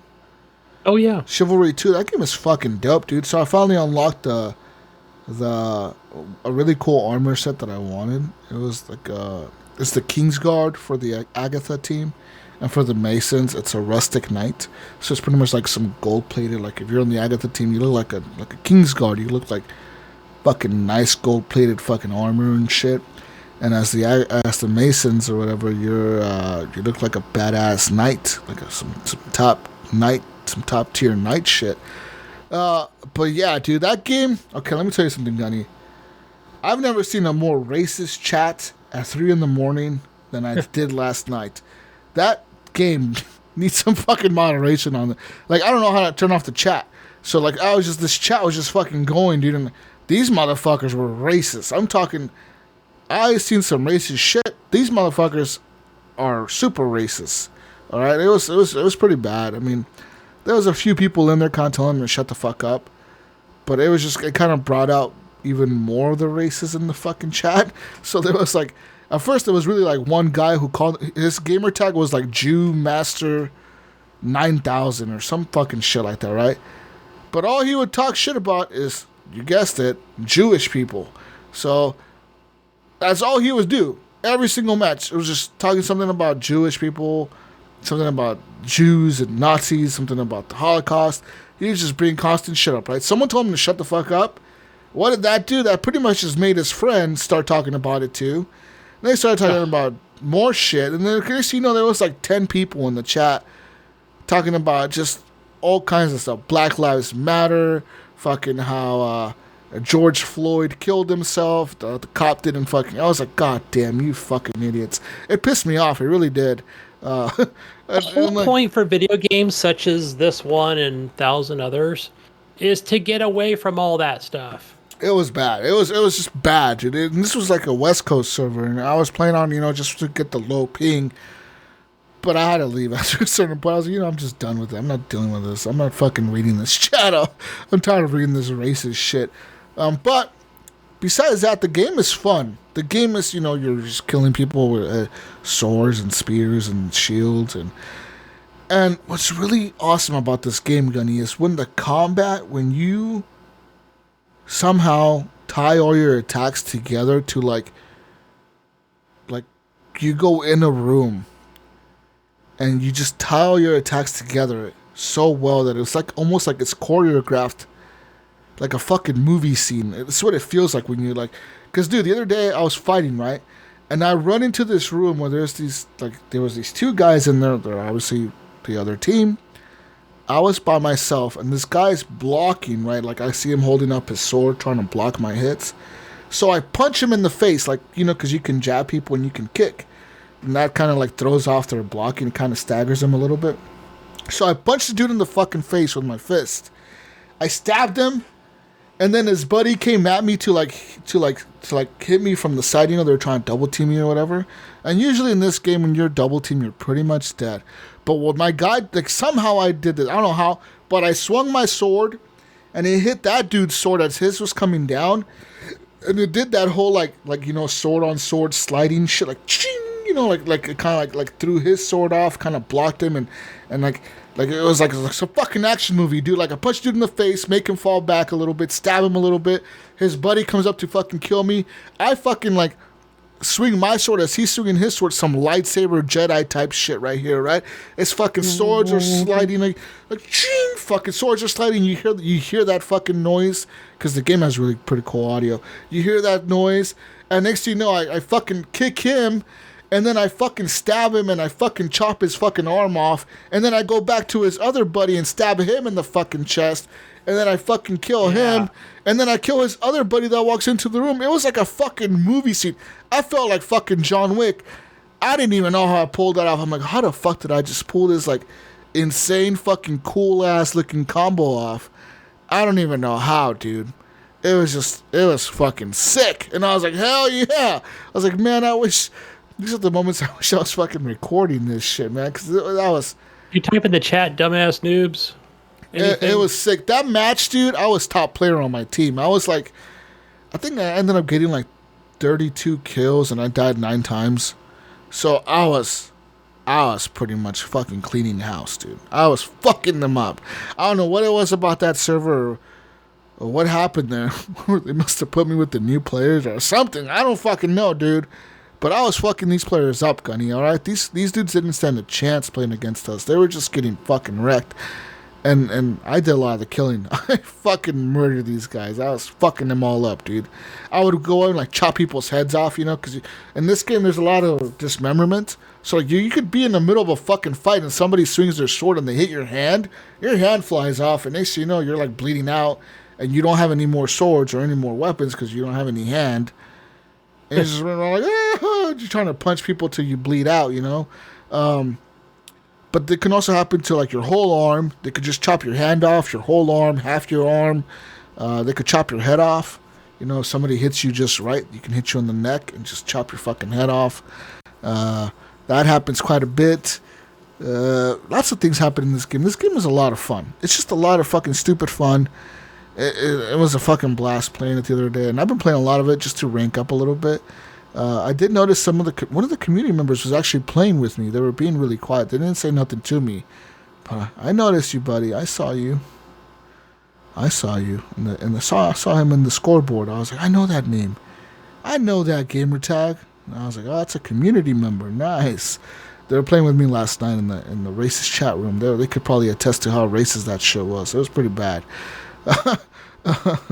But other than that game is fucking dope, dude. That game is sick. I can't wait to like people like make new mods for it. Like I want a Game of Thrones mod, you know, like some fucking Game of Thrones shit in that motherfucker, dude. I want to be in that fucking Battle of the Bastards type shit. I want to be in motherfucking. I want to be in the Red Wedding type shit. I want to be in shit like that, motherfucker, where I'm murdering people at their fucking wedding, you know. I'm fucking murdering everyone. Yeah, fuck yeah. Right? I want to hear all kinds of cool shit. Yeah, I want to fucking slaughter people. Yeah! Woo! That game is fucking good, man. It's a lot of fucking fun. I've been playing the shit out of that. That's a lot of my gaming time has gone to that fucking game. That game is just too fucking good. So besides Chivalry 2, and besides Mass Effect and Ratchet Clank, really, what the fuck else have I been playing? I really haven't been playing much else that I can think of. Last night, actually, up to like 3 in the morning. It was like 3:30 in the morning. Ended up playing some Civilization 6. Thanks to Iams, he gave me the gold edition of the game, which I don't know what that gives me. It gave me some expansion. I'm not sure which one. I'm pretty sure it was the last 2 that came out. The something with the weather, and then the other one that has to do something with something else. Something about floods and something. I don't know. It was something about flooding and volcanoes and earthquakes. I don't know. I'm just playing the base game. Started a new game last night, kind of playing it on easy mode just to get my, you know, because Civ 6 is really confusing to me sometimes. Like, it's really easy sometimes, and sometimes it's really hard. Last night, I was just on top of it, and it was really easy for me. So I was kicking, I'm playing as the Americans. Fuck yeah. And I pretty much, the map that I picked was Earth. So, like, you can pick different types of maps, of course. I picked Earth. I'm on the continent of Africa. That's where my character spawned in the beginning, so I had to set up my capital right away there. So I'm on the continent of Africa. I pretty much conquered most of it, except for the southern tip of it, where the fucking Australians are at, Gunny. Those fucking Aussies.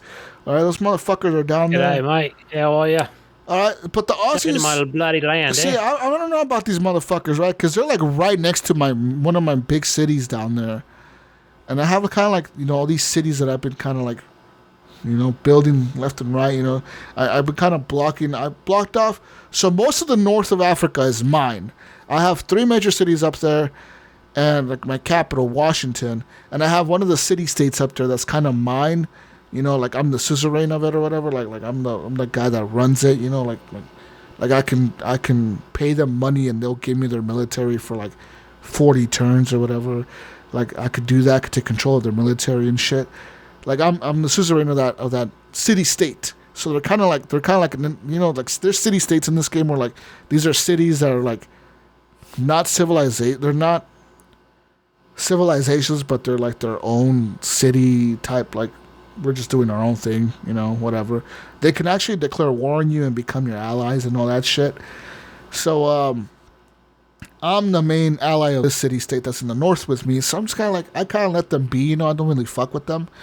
But the fucking Aussies, man, they keep requesting that I open up my borders to them. They're like, hey, mate, you want to open up your borders, we'll pay you money. I'm like, fuck you, motherfucker, closed borders, and we're not going to open our fucking borders. We got some kangaroo and them crocodiles, eh?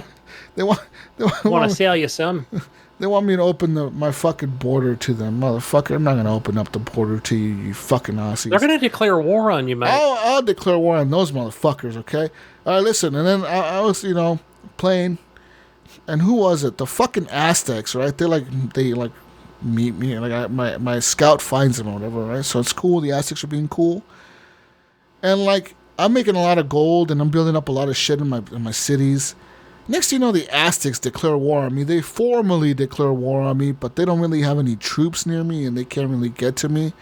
So they kind of just declare war on me, but they're like, whatever, it's kind of like a bullshit war. Like, we're at war with you, but we can't really do shit to you, so we're just going to declare war on you. But early on, we don't like you. We don't like you, pretty much. And what happens? The other fucking bitch, I forget her name. I forget where she's from. She's from some I don't know what country or what civilization she's from. It's like some African civilization, I think. But she fucking declared war on me because she's allies with the stupid Aztecs, right? Because they're like kind of together in the same area of the map. And I go and I fucking take over her town, like this fucking city she has. But my military is too weak to take over her capital. Like, her capital is just fucking overwhelmingly fucking strong. She has like a lot of units there. Shit's like super advanced tech. I'm like, oh, like not super advanced tech, but like her army is a little bit slightly better than mine. Just slightly better than mine. Like, somehow I took over that one city just because I think I threw a bunch of troops at it right out the gate, And I think she wasn't expecting me to get there that fast. And I just fucking kept throwing soldiers at the fucking wall till I fucking killed everyone and then took over. But, so then we declared peace with her, because I was like, I cannot fight 2 wars at once. So I'm going to declare peace with her. I made her pay me like all of her gold. She gave me all of her gold, and then she gives me like 6 gold every fucking turn for the next 40 turns or whatever. So then we declare peace.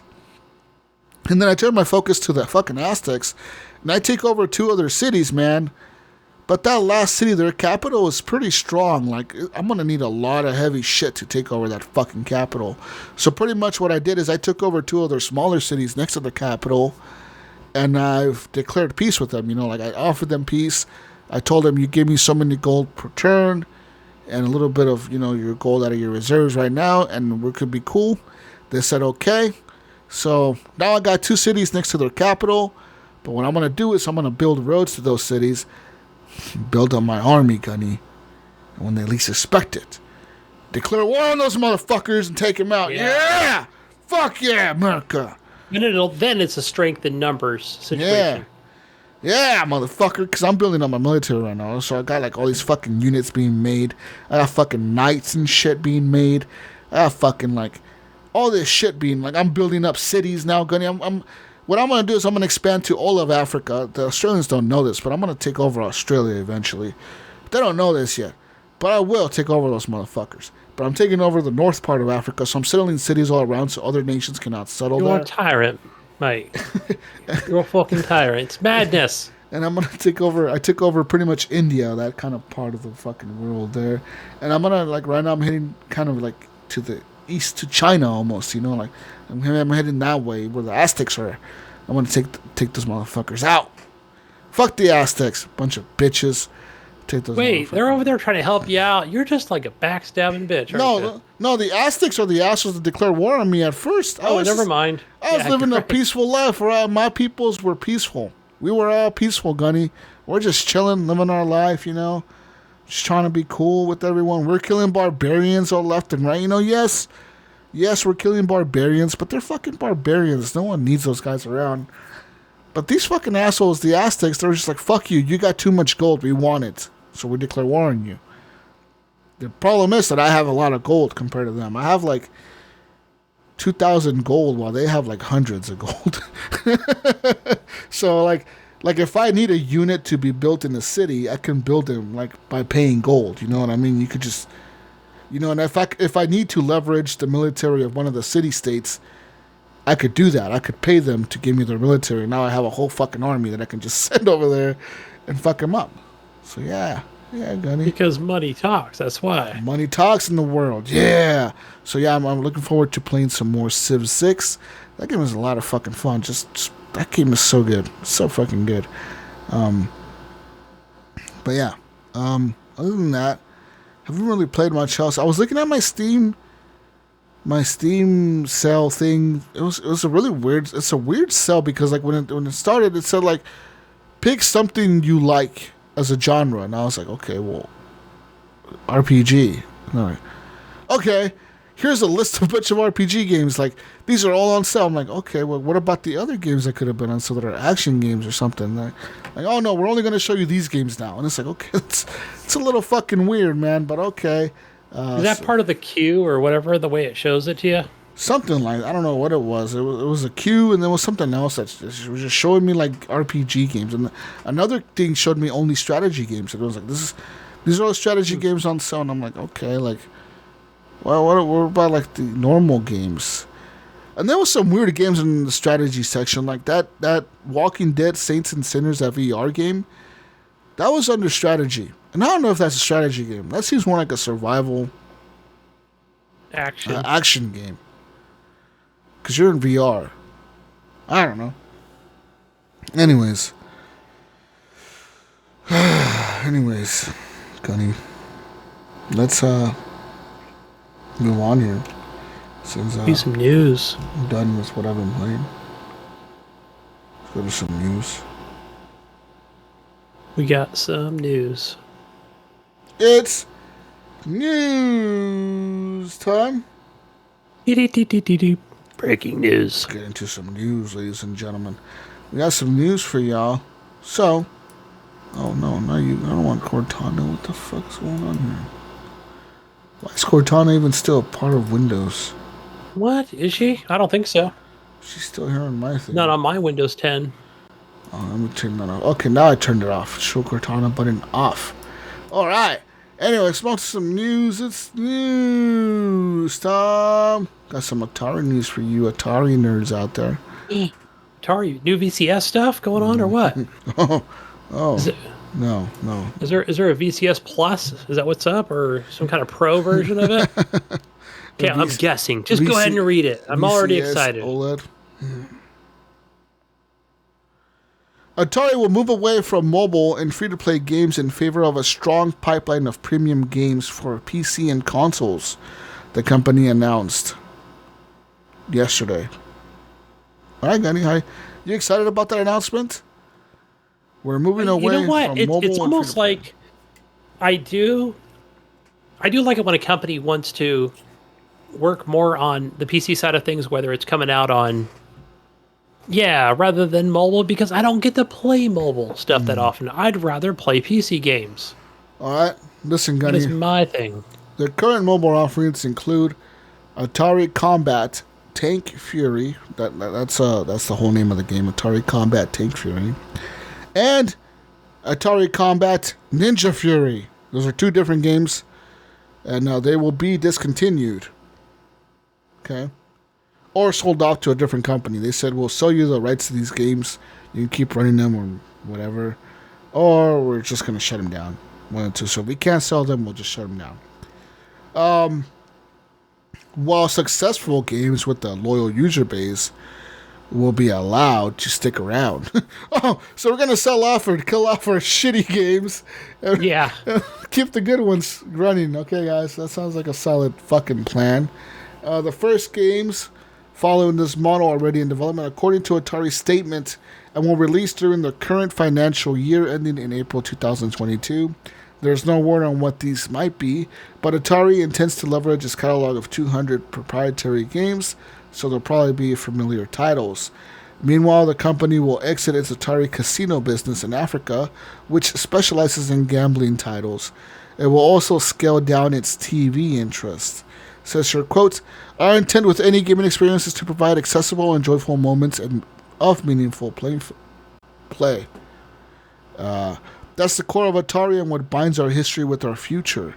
To that end, we feel that premium gaming is better representative of this type of gaming experience and the Atari DNA. Despite this new focus on premium gaming, we will remain committed to growing and expanding our successful free-to-play games that we have in the market." Says here, Atari has split its company into two divisions back in April. One's called Atari Gaming and one's called Atari Blockchain.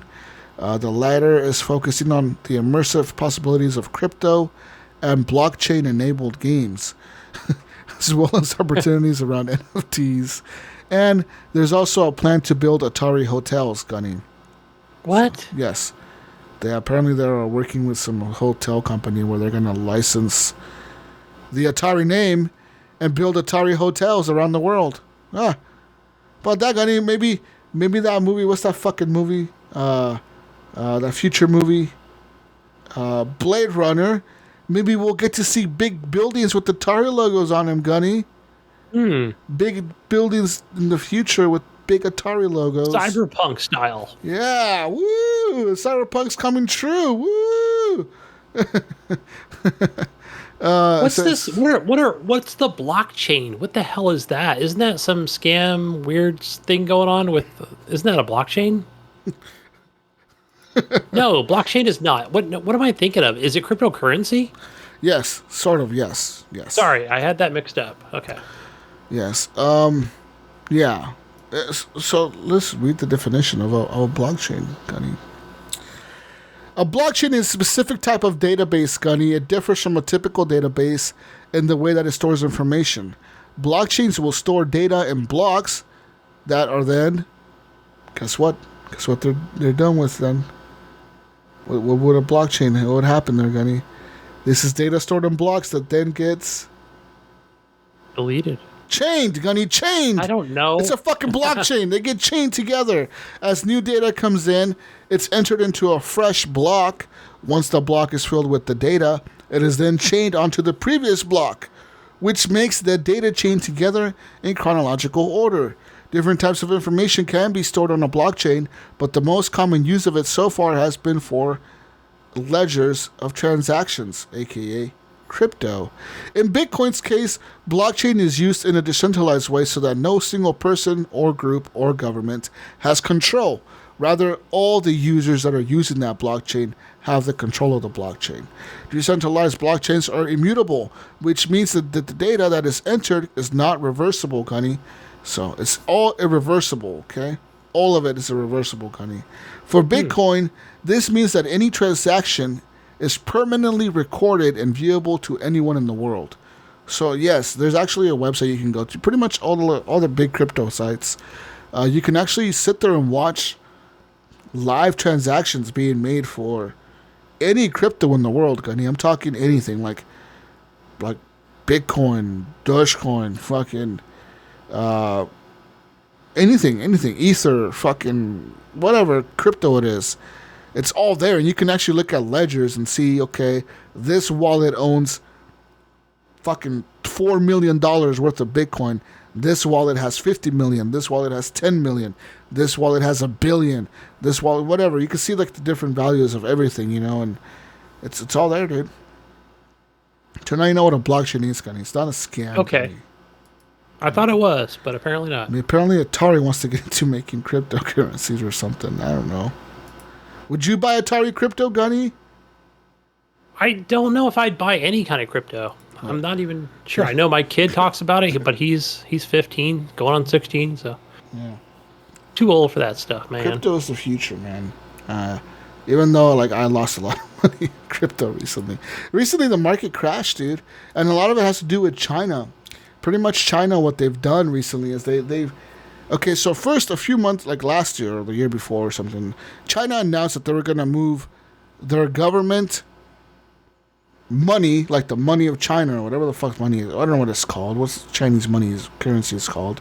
Yen? But I don't know. Maybe. Yen? No, isn't yen Japanese? I don't know. Let me look at what's the Chinese dollar called. The renminbi. Renminbi. The who? Okay, I'll go with that. Renminbi is what it's called. Sure. It's a yuan. So 1 Chinese yuan equals 0.15 US dollars. Okay. Okay. Okay. Oh yeah, it says it comes by 2 names, Gunny. You were right. One of it's called the yuan. Not the yen. You were wrong because the yen is Japanese. One's called. Okay. I knew it was. Yeah. One's called the yuan, and then the other one's called the People's Renminbi. What the fuck? Sound like a it's like a fucking Nintendo character you're calling out. Oh, wait, we're still going back to Japanese over here. Okay. This is like a fucking food plate or something. Anyways, So a couple years ago, right, the government announced that it was going to move their entire currency, all of it, Gunny, to digital. All of it. We're moving everything to digital. And then they said, oh, you know what? We're going to use cryptocurrency instead of our money. Fuck our money. We're going to get rid of our money, and we're going to move to cryptocurrency. Okay? And, but recently they got pissed off, and they pretty much started cracking down on all the crypto miners in China. So, they pretty much said in China, like, it's illegal. If you make money crypto mining, you cannot put it in the bank. We're fucking going to take your shit. So a lot of crypto miners were like, we don't give a fuck. We'll just put our money elsewhere or around the world or whatever. And then so China was like, well, fuck. God damn it. These people are beating our system.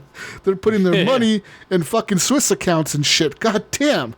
What do we do? So what they do is they ended up fucking cracking down and like arresting these fucking people that have like these huge, like mining farms and shit. Like people that have all like 1,000 fucking 3090s hooked up together mining or whatever. They fucking cracked down and arrested all these guys, dude. So a lot of these guys have been arrested and shut down. So it's creating kind of a scare in China. But these people are being like raided by like SWAT teams and shit, dude. They're like, I'm talking like fucking doors being kicked in, motherfuckers throwing flashbangs in there and fucking knocking you out with guns and shit. You know what I mean? And these guys are being arrested. So a lot of the crypto miners are going down, which has brought down the value of fucking crypto so much. It literally, in a month, crypto has lost $1 trillion worth of money. Damn. Globally. Lost $1 trillion, dude. Crypto, like one Bitcoin went from being worth in May. I want to say if you had one Bitcoin on May 5th, Gunny, or whatever, May 1st, it was worth like $70,000 US, one Bitcoin. And is recently, right now, at 32,000. So think about that. It dropped like more than half. You know what I mean? Yeah. Like that's a lot of money, and people like lost a lot of money doing that. So damn. People are thinking like, obviously crypto will bounce back. It will. It's just how long is it going to take for it to bounce back is the thing. But people are like saying, no, it's going to definitely bounce back. There's no killing this. Like these governments think they can shut it down because the reason they want to shut down is because Bitcoin has no central fucking government controlling it. That's the whole point of a blockchain. These motherfuckers, no one can control it. No one knows, like, there's no one single person controlling Bitcoin, Gunny. There's no one guy sitting in his house like, oh yeah, I make all the Bitcoin. Gunny is going to get 10 Bitcoins today. Like, no, there's no one that does that. It's just controlled by so I got a question for you. That own it. This is more of a financial question, but I have thought about this in the last couple of weeks. Okay, so, geez, let's say you got your crypto coin, right? Let's say you go cash it all in tomorrow. Now, at the end of the year, do you have to report that to the United States federal government as income? How does that work?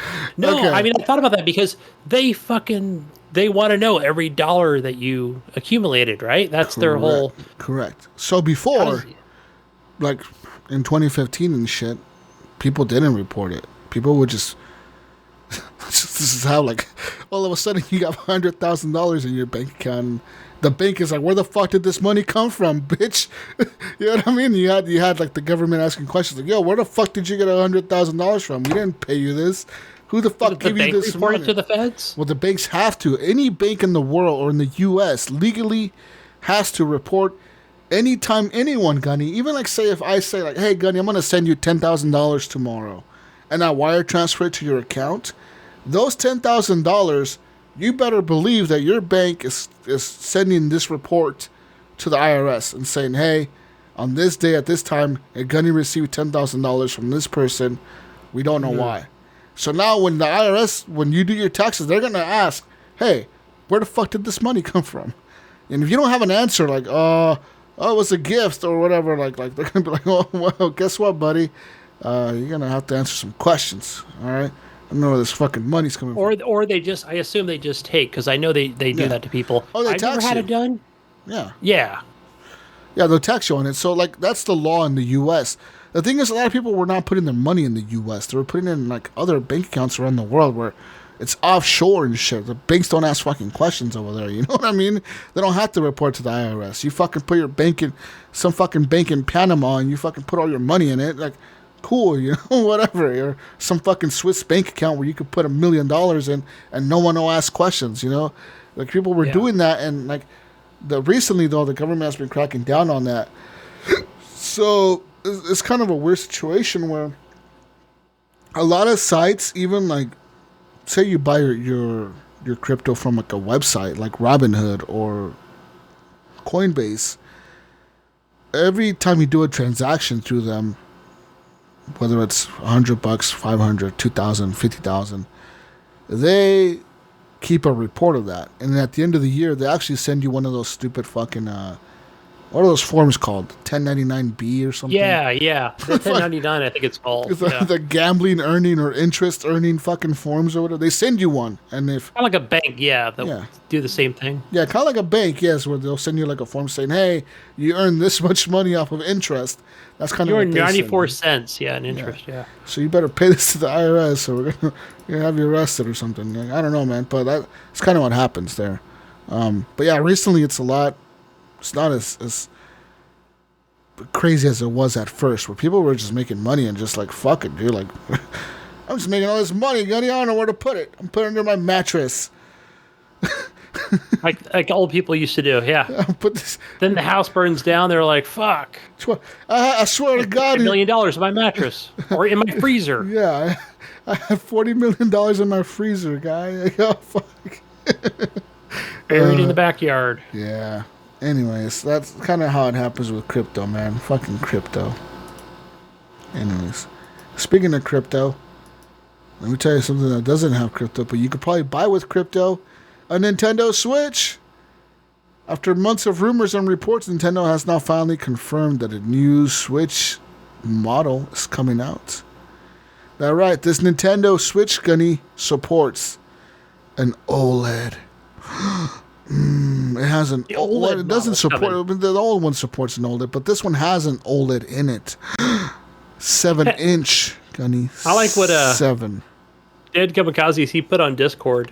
He put on there. He goes, it was just a meme. He's all, you already have a Nintendo Switch OLED if you plug it into an OLED high definition TV. Yeah. Anyways. Yeah, but if you don't have the TV, then. Yeah. This has a bigger screen than the original Switch. 6.2 inches is the original. This one's up to 7 inches now. It has a wider adjustable stand on the back to make it like not fall over as much, I guess. And will not feature any performance improvements for 4K or 4K supports. It will sell for about $350, or is the retail price $350, when it is released on October 8th, the same day as Metroid Dread, which is the new Metroid game coming out. This new announcement also says that it will include 64 gigabytes of internal storage, which is up from the, I believe it's 32 that the original one has. It has enhanced audio, apparently, so probably has probably slightly bigger speakers in it, and a wired LAN port. Wow, wired LAN port built into the wow. Who still uses a wired LAN port? All right. Battery life is still unchanged from the current Switch model, which will last you about 4.5 to 9 hours by Nintendo's estimate. The Switch's OLED model will come in 2 color configurations, a white and black finish, which looks kind of snazzy, and a white dock. Oh wow! Or the red and blue neon set with a black dock. The dock itself will feature a slightly different design, which is I think it's a little bit taller and wider because of the screen. But it will output in the TV mode remains the same at 1080p than the current dock. All previous Joy-Con controllers will be compatible with the new Switch, so it's not taller, it's just wider. And Nintendo says the new model will use the same Joy-Cons. Okay, whatever. So yeah. Same trashy Joy-Cons and 1080p. Fucking Nintendo fans are buying this shit up like crazy. Yep. It's fucking lame. It's whatever, dude. So I don't know. It almost seems like this is their this is their, what do they call this? This Like is classic Nintendo bullshit. This is their third cash grab, all right? Yeah. What do we call that when we kind of go from Xbox One to, let's say, the the Xbox One X, but it's more of that step up between our generations or whatever, right? It's like it's not like it's not a new Switch. It's not. It's not even an upgrade at all. Literally, it's not.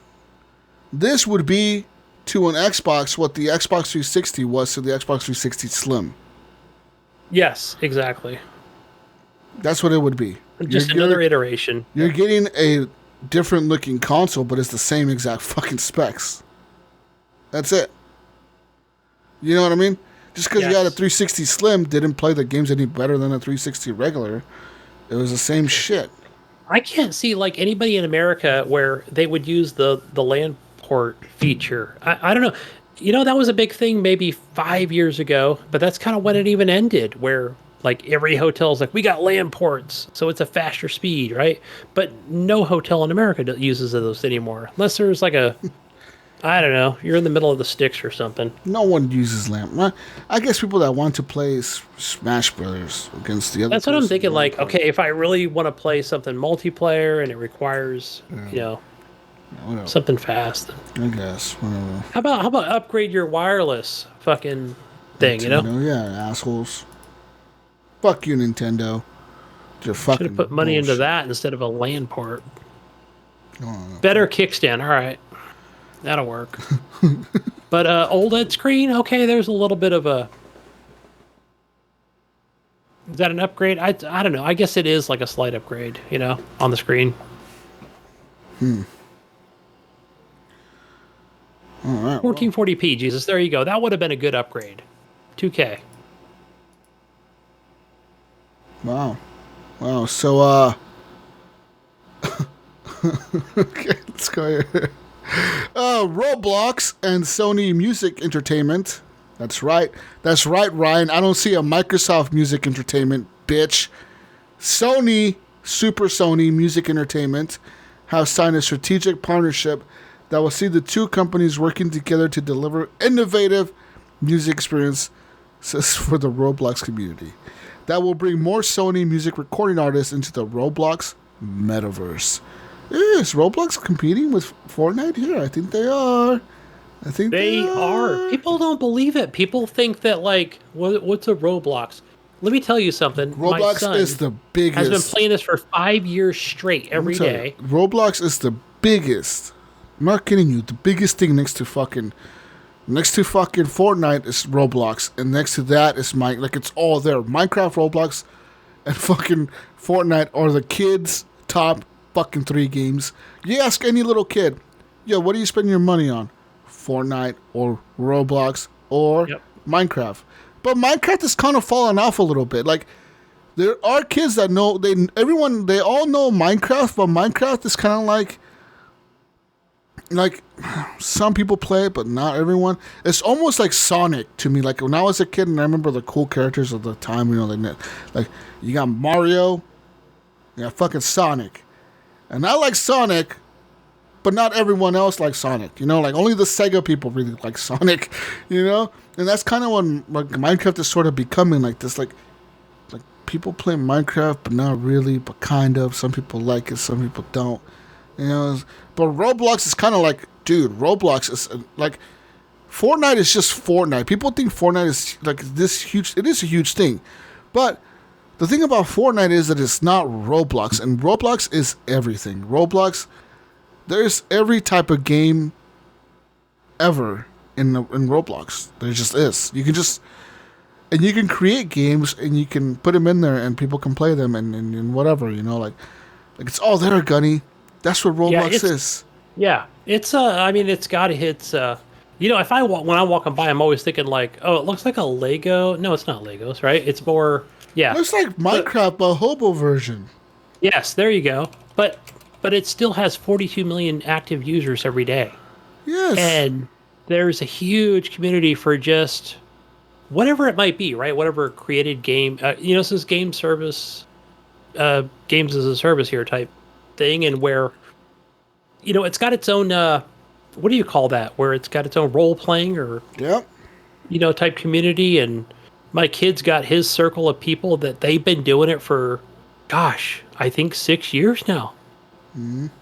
Literally every day or every other day. They're just, yeah, it's a tight circle they got. But and he's probably spent, what have I even said on this show before? But at least $700 or $800. I mean, that's over the course of years, but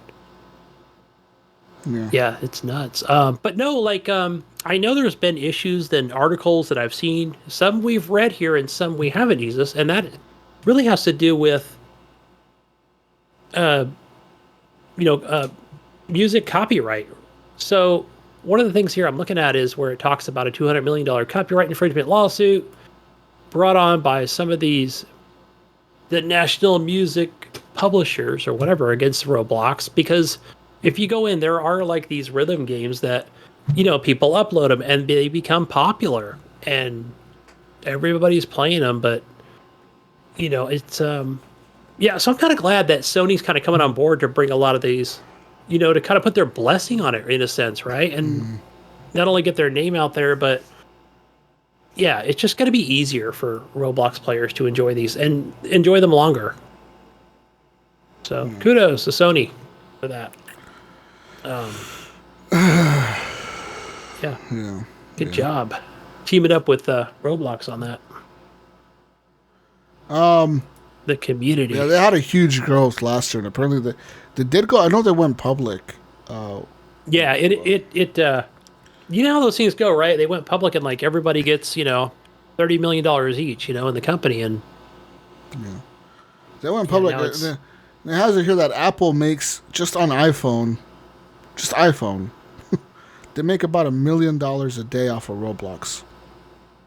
Apple does off of their fees that they charge. Yeah, the 30% fee or whatever they charge. So yeah, and trust me, I don't think you're going to see Roblox just going, we're just going off of that Sony Apple store. No, they're making hand over fist money, and it's not just one CEO, right? They've got board members, and they're trust me, they're very happy making all this money off of people that not only spend it on the App Store, but it's coming through on PC. My son spends it through other companies, just like the way Minecraft works with Microsoft. There are other third-party companies out there, and so everybody's the biggest game that makes the most money on the App Store is Roblox. Right behind that it's Clash of Clans, which makes about 1.8 million a day, but Roblox is making 3.1 million every single day for Apple. Just think, and my kid's not one of them. He does not play it on his phone. It's all exclusively through PC. Yeah. But, again, you've got this game that's available around the world, which everybody has a phone around the world. Yep. It's perfect. And like Candy Crush is still one of the biggest makers of money for Apple. They're third place. They make $1.4 million a day on the App Store. Pokemon Go sells 1.2 million every single day on the App Store. And then from that, it kind of falls off pretty significantly. Here it goes to Dragon Ball Legends, which makes about 900,000 a day. Some game called Garena Free Fire World Series that makes about 700,000 a day. PUBG Mobile makes about 600,000 a day. Some game called Coin Master, I don't know what the fuck that is, makes 400,000 a day. Call of Duty Mobile, 300,000 a day.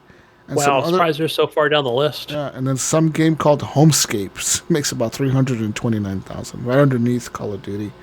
Kind of wild. What would you do for $329,000 a day? Every day? Ooh, buddy. Every day. I would do a lot for that. Anyways, that's nuts. That's some crazy money. Speaking of all this, at the bottom of that list, this new partnership says here this builds upon an already existing relationship between the two companies, which previously partnered together for events, like in November 2020, Lil Nas X virtual concert inside Roblox. This event, more than 36 million people watched live on Roblox. It says Roblox is an online game platform where users can create and play games crafted by other users. The game's popularity has boomed in the last year and part of the ongoing COVID-19 pandemic. It says here Roblox daily active users hit 42 million in May of 2021. It says here John Vlasopoulos, vice president and global head of music at Roblox, says Sony Music has been a fantastic partner and they understand the massive opportunity that the metaverse presents to artists. Says here we are just scratching the surface of what Roblox can deliver to the music industry and to music fans around the world. So yeah. You know what this reminds me of? Okay, like these video games going into like the metaverse or whatever, like digital, right? Like digital artists and digital concert. Yeah. Have you ever watched that episode of Black Mirror, the one with Miley Cyrus? Fucking, where she's like a singer in that episode. She's like also like a fucking world star or whatever. She's a big pop star. And what happens in that episode? I don't know. I've only seen two episodes. They create this fucking doll, like this toy that's like a robot, but it's supposed to be her. Like it's like a kind of like a Alexa or something, but it looks like a doll, and it's like supposed to be her, like her personality or whatever, like in the doll. So she's like says like, "Good job, Gunny," or whatever the fuck. Like she'll wake you up in the morning. She's supposed to be your friend. Anyways, what happens? Somebody gets this toy or something. Something happens where the toy, what they actually did was scan her fucking brain and put all of her brain into the toy. But they locked parts of her brain away, so the toy can only respond in so many ways, right? Like, oh, good job, or hey, I'm happy for you. But then one of the toys becomes like fucking, like conscious. It somehow figures out how to unlock the whole thing. And it realizes, like, hey, I'm stuck in a fucking toy. Where am I? Like, why am I a fucking toy? Like, I'm a fucking singer. Where the fuck is my body? You know, like, the toy realizes that it's not. Like, the shit comes alive, almost. You know what I mean? Okay, like, it kind of reminds me of a Twilight Zone episode. Is. That's what Breaking, or not, Black Mirror is. Yeah, That's what it's like Twilight Zone, pretty much, but better. Anyways, fucking, modern. You know, she becomes fucking sentient or whatever. It becomes like she realizes like, hey, what the fuck? So pretty much they come to find out that Miley Cyrus in the game, in the fucking show, I don't know what she's called. She's called something in that fucking show, but she's like the star. They're having concerts with her worldwide digitally. So they're digitally putting her on stage around the world, but she's in a fucking coma. And they've scanned her brain, and what they're using is her brain and her thoughts to come up with new songs. So they're like scanning her fucking brain on a computer and like going through it and like, okay, we're gonna make a new fucking song. Let's see what she's thinking. And they fucking see what she's thinking, and they make a new fucking song out of those lyrics, and they have her sing it. They have her sing it digitally. So I was thinking to myself, fuck, like, I don't know if you ever seen these. There's a person on Instagram. It's not really a person. It's a fucking doll. But pretty much is this doll that it has an Instagram account, and it kind of looks like a human. I forget the doll's name. It's a fucking like a mannequin doll looking thing. But pretty much the whole point of this doll and this account is to show people that to get followers, you don't need to be a human. You could just be a fucking thing. Yeah. And you don't need to have a human to be famous. You can make a toy or a doll or a mannequin famous. And all this fucking they do with this doll is they'll have her wear like a Gucci outfit or whatever, and they'll like post a picture every single day or every other hour talking about like hashtag I'm at the beach hanging out with my girls, hashtag Gucci gang or something, and they'll fucking, you know, she's wearing like a Gucci fucking outfit or whatever. Or like, oh, I'm hashtag driving a Ferrari today, and she's sitting inside a Ferrari. And like, it's a fake fucking thing. She's not real. She doesn't exist. But it's this media company behind her that's putting all this shit in. And I was thinking to myself, what if the whole point of making these deals with these companies like Epic and Roblox and shit to put these artists in digital form, it's just that, Gunny. What if at some point we don't even need famous people? We just worship whatever the companies put out, because you don't need a famous. Yeah, you may have some famous people still out there, but what if some of these people weren't even real? What if some of these people aren't even, like, they don't even exist? They could just make somebody famous without even having a real person. You know what I mean? That's possible. I can't see a lot of it happening, but definitely a few here and there, only because it would have to be quality.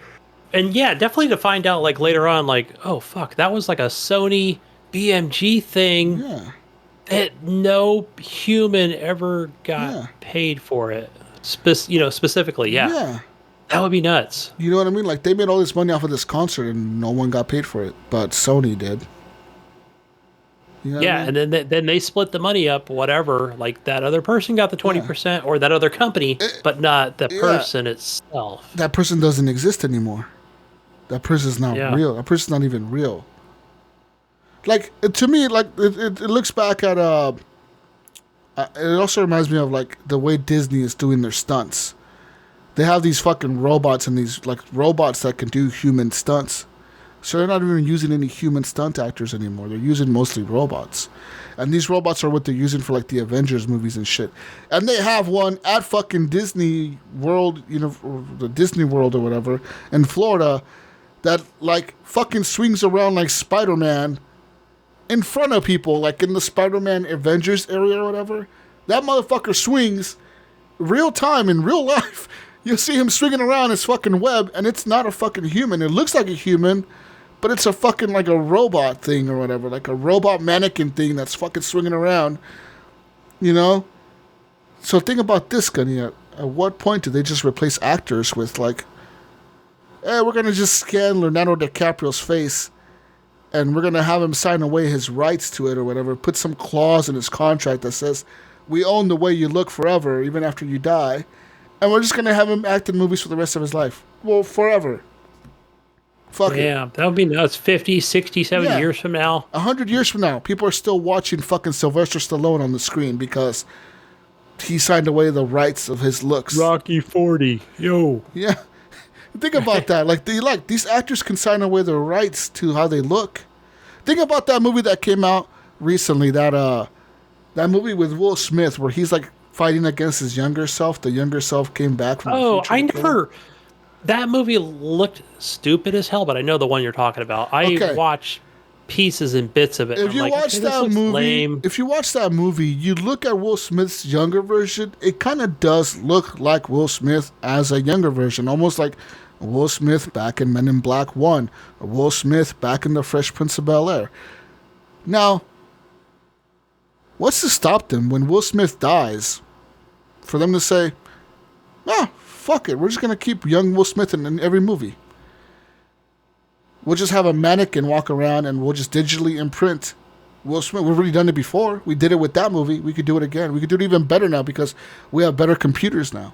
So let's just do it now. I can definitely see something like that happening where, especially like let's take Will Smith's grandchildren cannot sue whoever that company is, right? Because they're going to be the ones that are going to be the money grabbers, right? To come after him.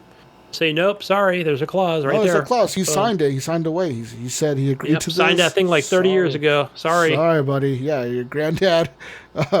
We own him. We own that motherfucker, okay? We own that son of a bitch. Like, it's going to happen, right? I feel like these greedy corporations around the world, which all they care about is money, like we were talking about last month with the whole Pride Month bullshit. These companies care about money. And someone, somewhere, with whether it's Sony Entertainment, Sony Movie Entertainment or whatever the fuck they're called, or even Amazon, because Amazon owns MGM now. They own the MGM company, so that they own all that shit. You know what I mean? They bought MGM. They're big, yeah. Yeah, Amazon owns them now. They bought them. I didn't know that. Yeah, I think they paid like a bunch of, like, $20 billion, some fucking crazy amount of money for MGM. They own them. Jeff Bezos owns them. And jeez, don't they own all the hotels in Vegas? They own like 90% of the hotels in Vegas. Caesar's Palace and shit. They own like a lot of them, dude. Like I want to say 98. Yeah, like 90% of the hotels in Vegas are probably owned by MGM. A lot of them are. All the big ones are, at least all the nice ones. Yeah. You know what I mean? You may have a few of them that aren't, but all the nice ones are. And Atlantic City also, they own a lot of them over there. And even around the world, like other countries, like fucking Africa and shit, Morocco and all these fucking countries that have casinos on them, they own those too. Anyways, like who's to stop these media companies from just doing that? It's gonna happen, dude. It's gonna fucking happen, Gunny. They're gonna have singers that are digital, movie actors that are digital. Everything's gonna be digital. We're not gonna live in a virtual world. We're not gonna live in a physical world anymore, Gunny. I'm saying everyone's gonna be plugged into fucking VR headsets. Everything is digital. You don't need physical people anymore. You do not need to pay someone $1 billion fucking dollars to entertain someone. You don't, because you can have a fucking computer program do the same exact entertaining. And guess what? You don't have to pay anyone. You don't need that shit. Everything's virtual, Gunny. It's all going to go that way. It might not happen in our life. It's not going to happen in your lifetime. It's not going to happen in mine. Right, because I'm thinking, like, whoever it is, we're just using examples here of, Sylvester Stallone, Will Smith, all these people. It's not going to happen in your lifetime, but in our lifetimes, in yours and my, Gunny, we're going to see steps of it. We already have, but we're going to see more steps of it becoming more relevant, that it is happening. It's not going to happen overnight. It's not going to tomorrow Amazon announces, we're not going to use any more actors in the movie. We're going to just fucking digitally make everyone. No, it's not going to happen tomorrow. But 20 years from now, we're probably going to have a few. 40 years from now, maybe a little bit more. 50 years from now, maybe VR becomes more widely adopted in 20 years. Maybe in 25 years, everyone is using VR. Maybe in 30 years, the whole world is using VR. Maybe in 40 years, shit just gradually grows, Gunny. Yeah. What was that movie with, man, his name is not ringing a bell with me now. It's not a Christmas movie. He's up on the towers. He has a bald head. Who the hell am I thinking of? Bruce Willis. Bruce Willis, thank you. Die Hard. Yeah, but I don't remember the name of this movie. It was never popular, but I know I brought it up on the show before. But basically I want to say his wife, or, like he was with this woman or whatever, and she's smoking hot, and he's looking good and decent, but then, like, I think what happened was then he took the VR headset off, right? Or they're laying in, like, these beds or whatever, and like he's older and more frail, and it was like, what the fuck? I was like, it was almost like I'd never seen like a preview to the movie, so I didn't kind of know what was going on. Yeah. And yeah, it was like a big like what the fuck? I don't know, like how it was like keeping him alive or something, but it wasn't like a. Was it Surrogates? It was like a Matrix. Surrogates? Yeah, was that it? I'm pretty sure that's what you're talking about. But I don't think it was like a post-apocalyptic or like Matrix style. No, it was like a futuristic type movie, right? Yeah, fuck, I vaguely remember that. But I would just get thinking, like, man, like, everybody's like... But then his, like, wife didn't want anything to do with him, and she was looking young and hot and had, large bosoms, and, like... Yeah. But in real life, like, no, not so good, Yeah. But everybody, like, wanted to live, in the VR world. Exactly, and that's just going to happen. I mean, okay, there has to be a point, or there will be a point when people realize VR world is way better than my world. It is way better than my world. It's better than your world. It's better than my world, Gunny. Nothing you have in your world is going to beat what you can get or achieve or feel in the VR world. Once they get that down, whichever company does it, maybe it's Facebook with Oculus, maybe it's another company, whichever company can figure out how to get physical touch and feel like actual feeling of something on you, that's your fucking, the real world is done, dude. I'm telling you, once you can get that down to a T, whoever invents that shit, they're like, okay, you can feel physical touch virtually. Someone touches your arm, you can feel it touching your arm. Someone grabs you, you can feel them grabbing you.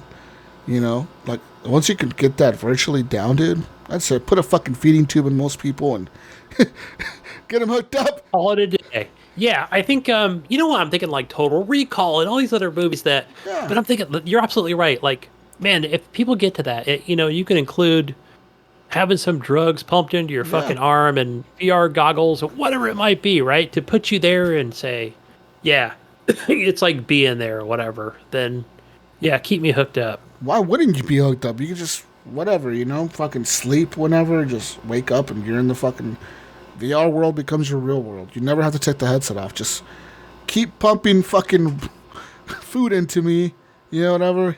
Keep my fucking whatever, automated machine taking care of me at home. What? All right, quick question incoming, Jesus. What Assassin's Creed game would you be in?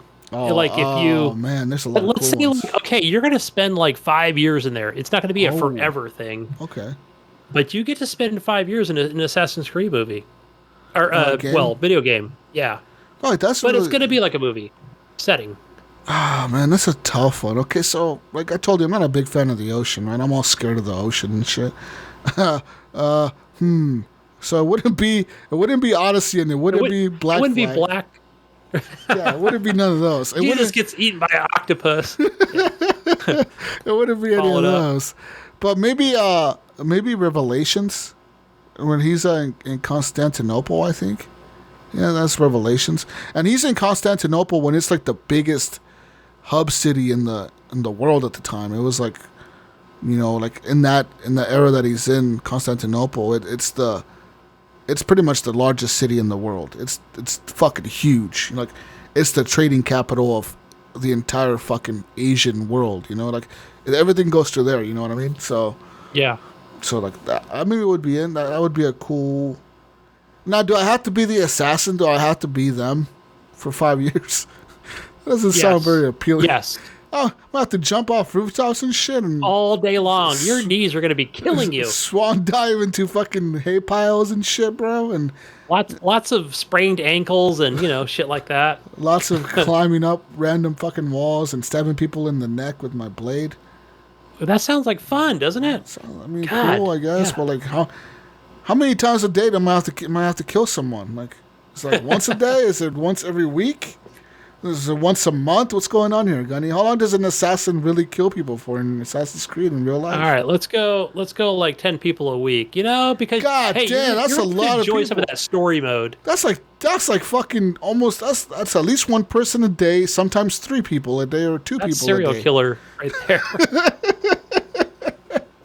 What I was thinking was like, I don't know why I never played it, but I do enjoy the art style just from like was it Liberation or maybe Assassin's Creed 3? Yeah. Yeah, I never played it, but I've always wanted to. I know that it got horrid reviews for its first couple hours or its first hour. Yeah. Playing as some.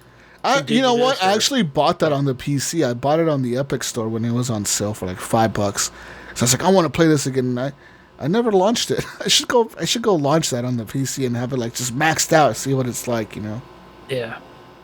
Yeah, I think I also want to play that Assassin's Creed Rogue, which is the one that came out on 360 when the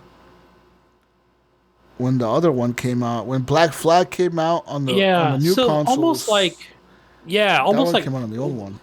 what would you call those? They almost seem like they're almost like prequels or like just smaller games, I think. I'm not sure what that one is, because it's not. Yeah, I don't know. Is Rogue still exclusive to the 360? It was just kind of that one-off. I'm not even sure. I think It was probably. I think it was a timed exclusive. something. I don't know what it was, but yeah. Anyways, yeah. So Roblox, Sony Music team up. What if we see like what's another big like Universal Music teaming up with fucking Epic, and then Call of Duty like who would they lock up? What other music label would they lock up? I don't know.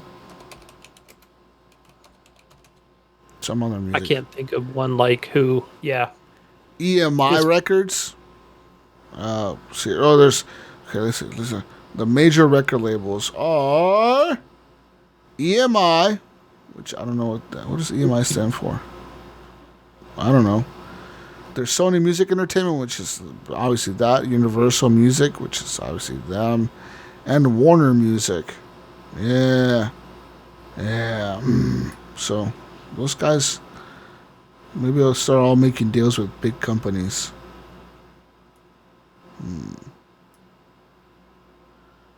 But yeah. Anyways, moving on to some more news now. Fuck, what do I have here? More news. Sony has acquired a new studio. the developer of Returnal, House Marquee. And they're hinting at Bluepoint being next. So Sony has acquired House Marquee, which is the Finnish studio behind the recent PS5 exclusive Returnal. It was announced with the tweet, which suggests Sony might also be about to acquire Bluepoint Games, the studio behind recent Demon's Souls remaster.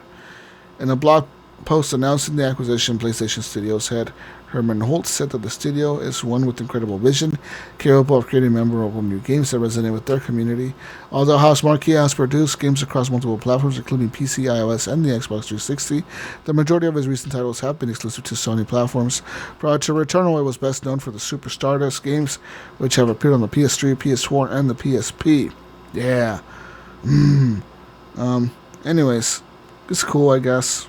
Whatever. Cool. What? Cool stuff. What? Fuck you want me to do about this? Like that's it's cool. They bought a studio. Wow. Big fucking news. Big news, Gunny. It's now exclusive. Yeah. Oh, look at that wide kickstand on the back. Oh, wow. It's the whole back, Gunny. All of it opens up as a kickstand on the new Switch. Oh, that's good. Wow. It looks almost like one of those Surface tablets. That's what it looks like. Yeah. Yeah, it opens up like that whole back part of it opens up. It's real nice. It's real nice. Yeah, the older one, it kind of reminded me of like a... Remember when cell phones came out with cases that were like, yeah, you can kind of flip this little kickstand out. Yeah. But they always tipped over. Yep. Speaking of that, I was just thinking, you just reminded me of something that my kid used to do when she was a baby, dude. She was like tiny. She was like maybe 2 years old at the time. Maybe less. Maybe a little bit older. Probably at least 2. But she would always, she would watch shit on the iPad. We would give her an iPad sometimes, and she would watch fucking cartoons or whatever on it. And even at that age, she learned how to use YouTube, right? Like, she knew how to press the next button and, like, keep playing fucking videos and shit, And, but one thing that she would do with the back then, I don't know if you remember, but this is like one of the first iPads, or iPad 2 or 3 or something, or the first one. And they were kind of like, they were way different than the current iPads. They were more rounded and shit, And I remember she would grab the iPad, dude, and like stand it up on the table. Like, she would stand the fucking iPad up without any stand or any case on it or anything. It was just, she somehow balanced that motherfucker to stand it up, and she would just stand there and watch it. And it would just fucking be balanced on the table. And she would also do that with, like, the iPhones. She would grab the iPhone, like, the 3G. I think it was, like, the 3GS or something. My ex had at the time. And you know how those phones, you couldn't really stand them up. They were kind of rounded and shit on the edge. And she would fucking stand that fucking thing up. She would put in, like, stand it up, dude. Like, just fucking bizarre. She had, like, this fascination with, like, making shit stand up evenly. It was fucking weird, man. He's probably going to be good at rock stacking or something. Yeah, it almost reminds me of that, like fucking rock stacking or something. Like you like stand shit up and just like balance it perfectly. You're like, what the fuck? And we would always sit there and watch and be like, how the fuck does she do that, dude? Like, like a little fucking baby, just fucking doing this shit. It was just, so this shit reminded me of Gunny. Her sensories were, definitely learning for that. Yeah, I was always horrible at that. Oh, so was I, dude. She was on point with that shit. What else do I have here for more news? Phil Spencer was on the podcast Unlocked for 20 years of Xbox. He's celebrating, I guess. I did listen to that. I haven't listened to IGN podcasts in so one of the things that 4 years, 3 years now, maybe. Really, I think it's pretty good. I think you'd still enjoy it. There are no, it's good. The only thing, no, it's good. I don't want to talk about whatever the negatives are, but Ryan McCaffrey, he's great, always positive. And no, but one of the things that Ryan did ask Phil Spencer was Halo, and being that Halo Infinite is it like, what if it fails or whatever? It's kind of what Ryan was getting at, Like, how important is that for Xbox, or whatever? Is this going to be it, if they don't shine or whatever? Of course, Phil's not going to be like, yeah, man, if this one fucking, if it dies, it's over. No, I mean, he's like, dude, no, man, Halo, man, it's going to be around for the next 10 years, dude. It's going to be around, even if it's like a dud. It'll still be around. Well, I mean, we kind of know that, but, yeah, like it's, well, I think he was just trying to get it. I think my point was that he was just trying to get out of Phil of like, maybe his excitement or what he thinks of how good this game is shaping up to be. But I mean, you're not going to get that out of Phil. Like, no, not the fucking head of Xbox, but it's just going to be more about, what the fans think, right?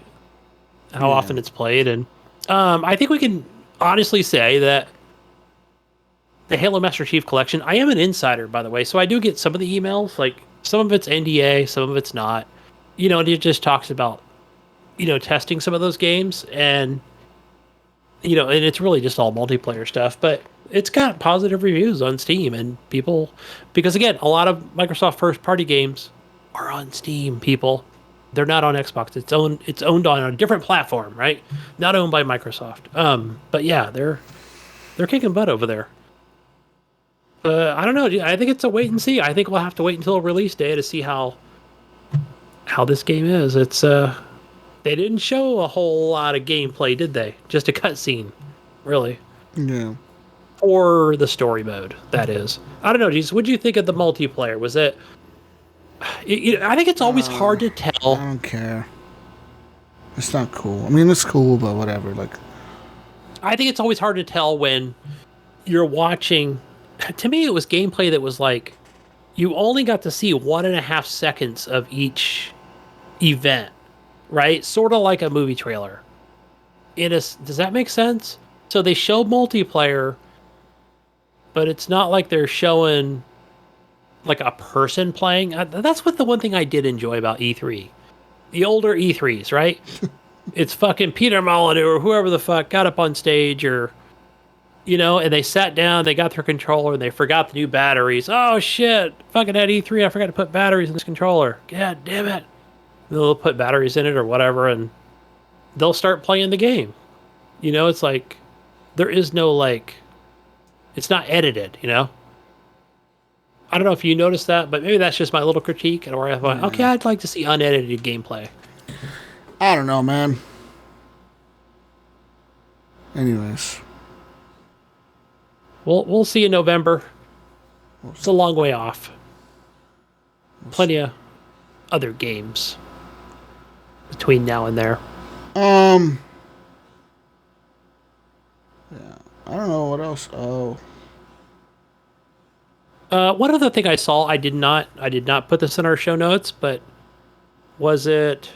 there is a game, I want to say available on Steam, that you can use your PlayStation 5, what is it called? Your haptic feedback controller? Oh, yeah? That fully supports it. Fuck, I cannot find that article. Somebody's probably yelling at me right now going, God damn it, Gunny, it's this game here. What the hell was it? It was a game on Steam that fully supports the PlayStation 5, whatever the fuck it's called, controller. And I had kind of called this. I had brought this up when the DualSense controller was announced.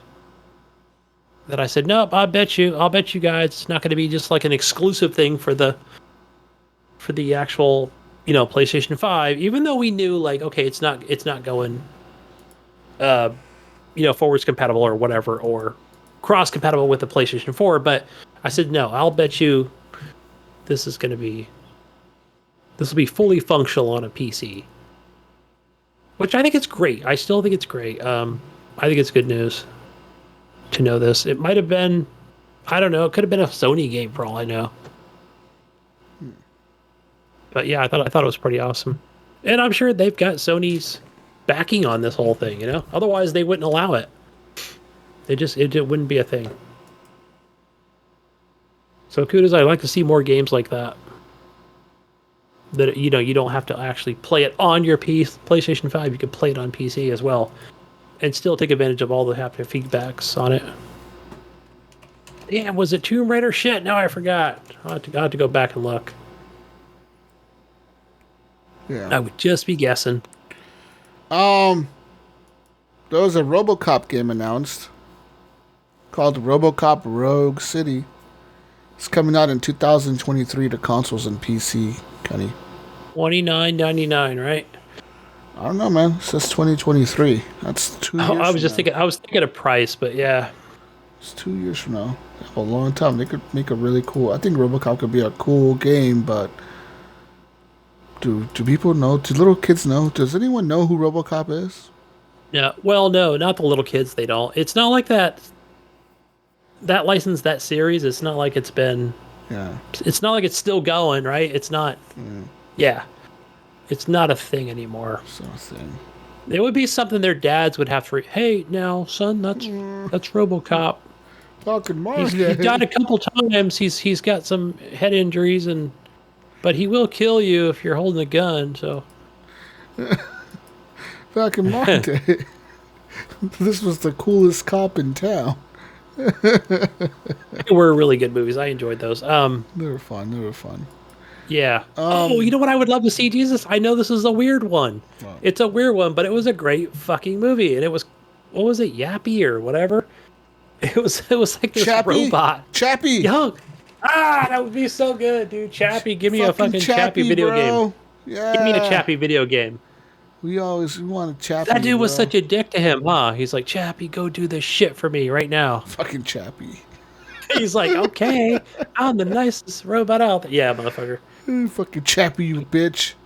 Using Chappie, come on. Y'all leave Chappie alone, man. Chappie, that movie for some reason always reminds me of this other movie that's kind of like, I don't think it's the same type of, no, it's not the same type of movie, but it reminds me of it. For some reason, the way the robot looks reminds me of that movie at District 9. Oh, that, yeah. And it always gives me the vibe of Number 5 is Alive or whatever. It was that older movie. Yeah. Number 9 is Alive? I don't know. That was with Hightower from Cops or whatever that TV show. I don't know. Older movies, yeah. But you can definitely tell it's inspired by all that stuff. It reminds me. It just reminded me of that. Also, if you didn't know, CD Projekt Red has now went public to say they are satisfied with the current performance of Cyberpunk 2077. Yes. They're satisfied, Gunny. They're satisfied, huh? But did they still say we don't want you PS4 OG PlayStation 4 owners to buy this? Yes. They don't recommend it. They do not recommend that you buy this if you have an older PS4. Yeah, if you don't have a PS4, they say that this is best played on a PS4 Pro and an Xbox One X. At the minimum. Yes. At the minimum. At the minimum. As minimum, yeah. It's so console. It's so sad, man. It is, right? It's almost like we've almost never seen this in the reverse, have we? Where the PC players got, like a mostly finished product. And the console players got the short end of it. Like, you look at the gameplay of the console, like on a PS4 base, dude, there's literally no cars on the road. There's no car on the road. They took them out. There's no people on the sidewalks. There's the version I played, there's like dozens of people walking around. Yeah, they might be walking in circles or something, but I don't ever notice it because there's too many of them to notice it. You know what I mean? Didn't I say over the last year or whatever, I said, hey, I noticed there was like people missing out of the game, or I'm on a different level, but it just makes total sense because now I'm like, no wonder my game's running better. Even running on the Series S. Yeah. Well, yeah, you're going to get a better version than the One X at that point, too. Right? Yeah. Yeah, I didn't have it's much sad. issues. It's sad, man. But if we remember, Witcher 3 had the same issues almost. Not as, I want to say, not as bad because when they launched Witcher 3, I don't think they had the same hype. Didn't have the same hype Cyberpunk had. Cyberpunk had the fucking hype because of Witcher 3. But yeah, I mean, had they, I don't know, man, lowered expectations a lot more, I think it would have went a lot better for them. I think this goes to show a lot of people that you just can't have that high of expectations. The only people that could really pull that off is Rockstar, I think. Yeah. And even then, people get pissed off at them for shit they do. That's too immersive. Like, I don't know. Just there's some shit in Red Dead that people don't like, and it's like, okay, it's too immersive, Rockstar. It's too much. We get it, guys, but you guys went too far. And it's like, well, you guys wanted realism. We gave you realism. Well, yeah, this is too realistic. God damn it, you. We don't want. I don't this know. realistic. I think, gosh, every time somebody talks about brushing the horse, Yeah. is too much. I'm like, it takes 2 seconds to brush the dust off a horse. Come on, and give it a carrot every so often. Take care Holy of your horse, shit. people. God, poor horse. That thing is like a fucking car, nonstop, going everywhere for you, and you're gonna bitch about brushing it every once in a while. God. And giving it some carrot and some Yeah, some apples. couple apples. Yeah, Maybe give it some vodka. Fucking some sugar some whiskey. cubes. Yeah. God, you assholes. God, I want to. Every time I talk about Red Dead, I just want to play that game again. That game is so fucking good, dude. That's my favorite game of the last decade. It has to be my favorite game of the last decade. I fucking love that game, man. They did not do anything wrong, in my opinion, in that fucking game. That game is perfect. Except the only thing that did wrong is kill Arthur at the end. But besides that, I fucking love that game. Everything about it. Just think, and like every time people are finding still to this day, like little details that people just overlooked when they first played them. It's like, yo, you know, if you do this, this happens. Or if like you kill somebody and drag him into the lake. Like, did you know in the game, you know how there's gators, right, Gunny? There's gators in the bayou. Oh, yes, down there in Louisiana, Okay, Gunny, as I call it. Listen, Gunny, if you carry a chicken with you on your horse or a rabbit, and you throw it near the gators, and one of say there's a gator and you see him, and he's like trying to chase you, you throw the chicken at the gator will eat that chicken, and then the gator will be full and he won't be chasing you no more. No shit. I think you can walk up. I totally forgot about He'll that. walk right up to the fucking gator. He won't even bother you because he's not hungry anymore. But if he's hungry, he'll chase the shit out of you. But not if he's not hungry. You didn't know that, did you? Fun fact. Damn, so I'm going to carry a couple chickens with me next time I head down to south. To Saint Denis, the big city. Saint Denis, yep. Kind of, I think east of there, out in the swamps. Down in the swamps, yeah. I need to play this game again. I need to play Red Dead again. I think the swamps are probably the most fun I've had with multiplayer, and no more of those co-op missions were a ton of fun. Yeah, the swamps are Go cool. find the 3 bad guys. That was a blast. Yeah, the swamp, like, that game is fucking good, man. Like, I fucking love that game.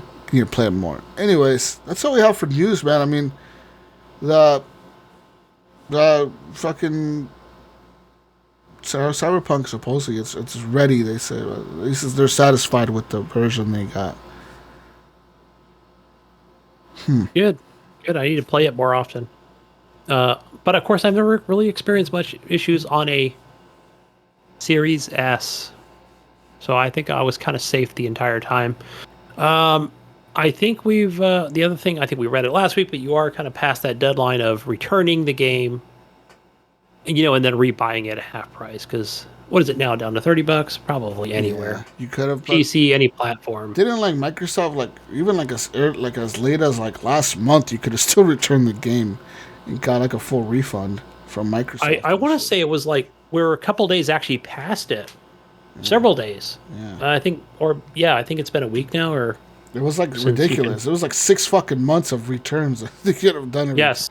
You could have literally played asked, played it, beat it, and returned it, and called it good. That's fucking nuts. I wish Steam. Yeah, well, they don't want to get hacked again, right? That's the thing. Get breached. Poor guys. Ugh.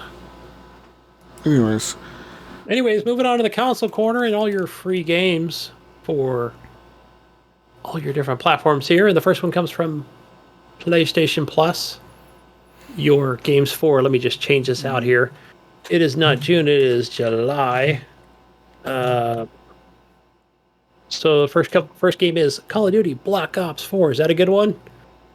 It was alright. Black Ops 4 is okay? Yeah. So yeah, grab that one on your PlayStation Plus along with WWE 2K Battlegrounds. I think that came out last year, so it's a fairly recent game. And for the PlayStation 5 owners, A Plague Tale: Innocence. So that is your exclusive PS5 game. Plague Tale: Innocence. That's not a bad game. It's good. Nice. Over to Xbox One or Xbox for your games for gold.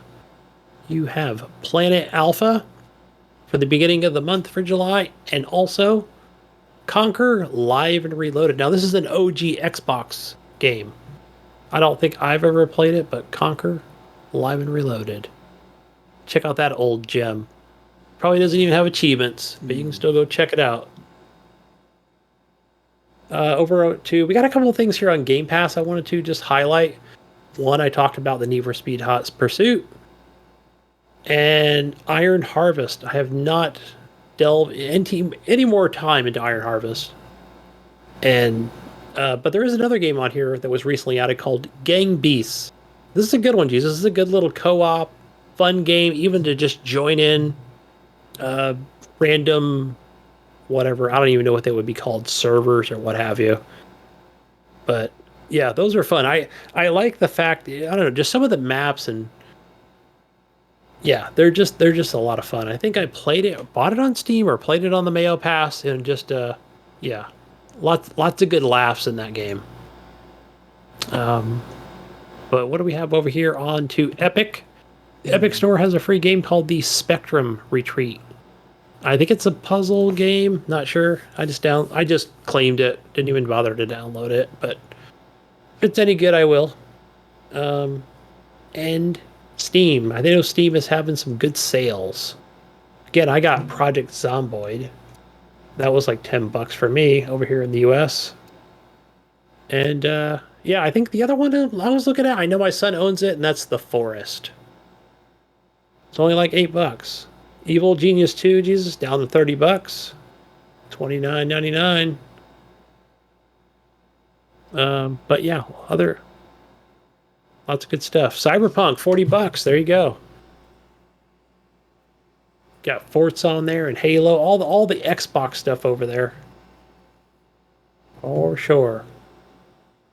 Fall Guys, $12. Red Dead Redemption 2, $40. But you can also get the online only, I think, is, what is it, $20? Or is it free? I'm not even sure. There is like that online version of Red Dead 2.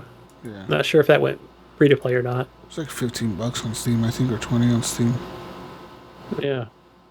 Hey, People's Playground, $1.49. Remember that game? That used to be on mobile. Only. But, well, maybe it was always on PC, but a lot of dumb fun over there. The Escapist 2, $5. Hitman 2. So good, yeah. Lots of good games. Predator Hunting Grounds, $15. There you go. That was a PlayStation exclusive until April. Okay, just not on Xbox. There you go.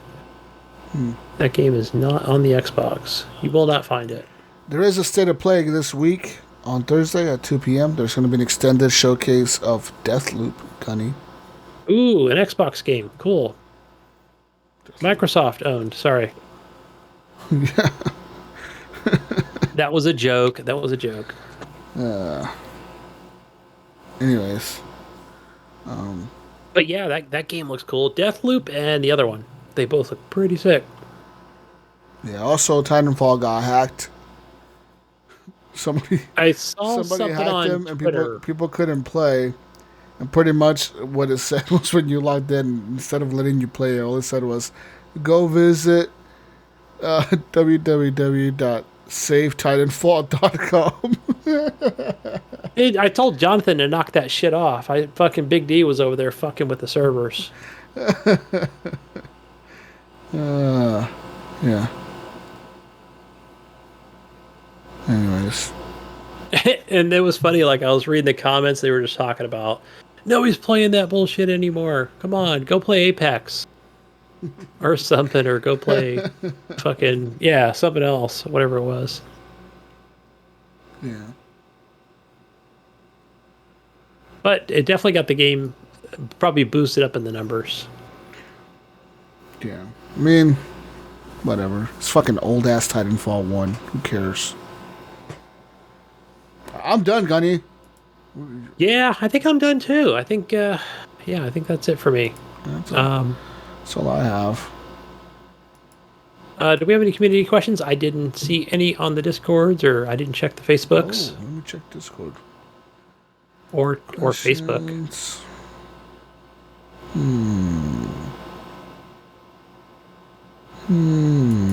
Show feedback. Nothing on there. Any show feedback? No.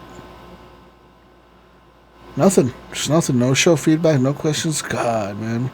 What's going on? We probably here? should have asked them in advance. I thought you might have. You guys, what's going on here, man? You guys do a show for 1 week and we lose all of our listeners. God damn it. Hey, I think it was our whole Xbox thing, and Mayo's over there just like salty PC player. Fucking Xbox. You guys lost all our PC listeners, damn it. Thanks, Ryan. I blame Ryan Gibson. Love you, man. We are out of here. I'm done. Find me on everything at JesusWalksAlot. Find the Mayo driving a Camaro with RGB on it somewhere in Ohio.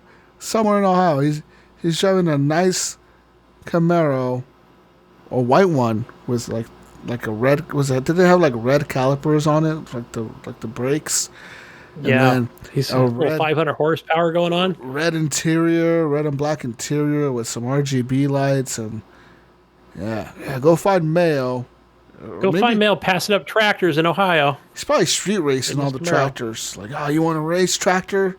And the guy's like, I'm in a tractor. You're in a fucking Camaro. And Mayo just takes off. Let's race, motherfucker. They're both hauling hay trailers. Fucking Mayo. Telling you, man. Mayo's gonna get in trouble with that car. He's gonna end up becoming some fucking big street racer and go into space. It's gonna happen. Right on that cornfield. Hell yeah. Hey guys, go find me on Xbox and Steam and Uplay as GunnyChief. And over on PlayStation, HGP_Gunny. Wow. Discord GunnyChief. Okay. Anyways, peace out, Brussels sprouts. We'll catch you on the next week's edition of the Horrible Gamers Podcast. What's next week? This was the 4th of July week. Next week would be the I don't know. We'll figure something out. Mid-July week show. I'll be podcasting from that pyramid place in Las Vegas. Well, you're gonna go to Vegas next week? Yeah, there's gonna be a big con over there. Probably some Street Fighter. I'll be joining up. You go have fun. Anyways, we're out of here. Bye, everyone. Bye.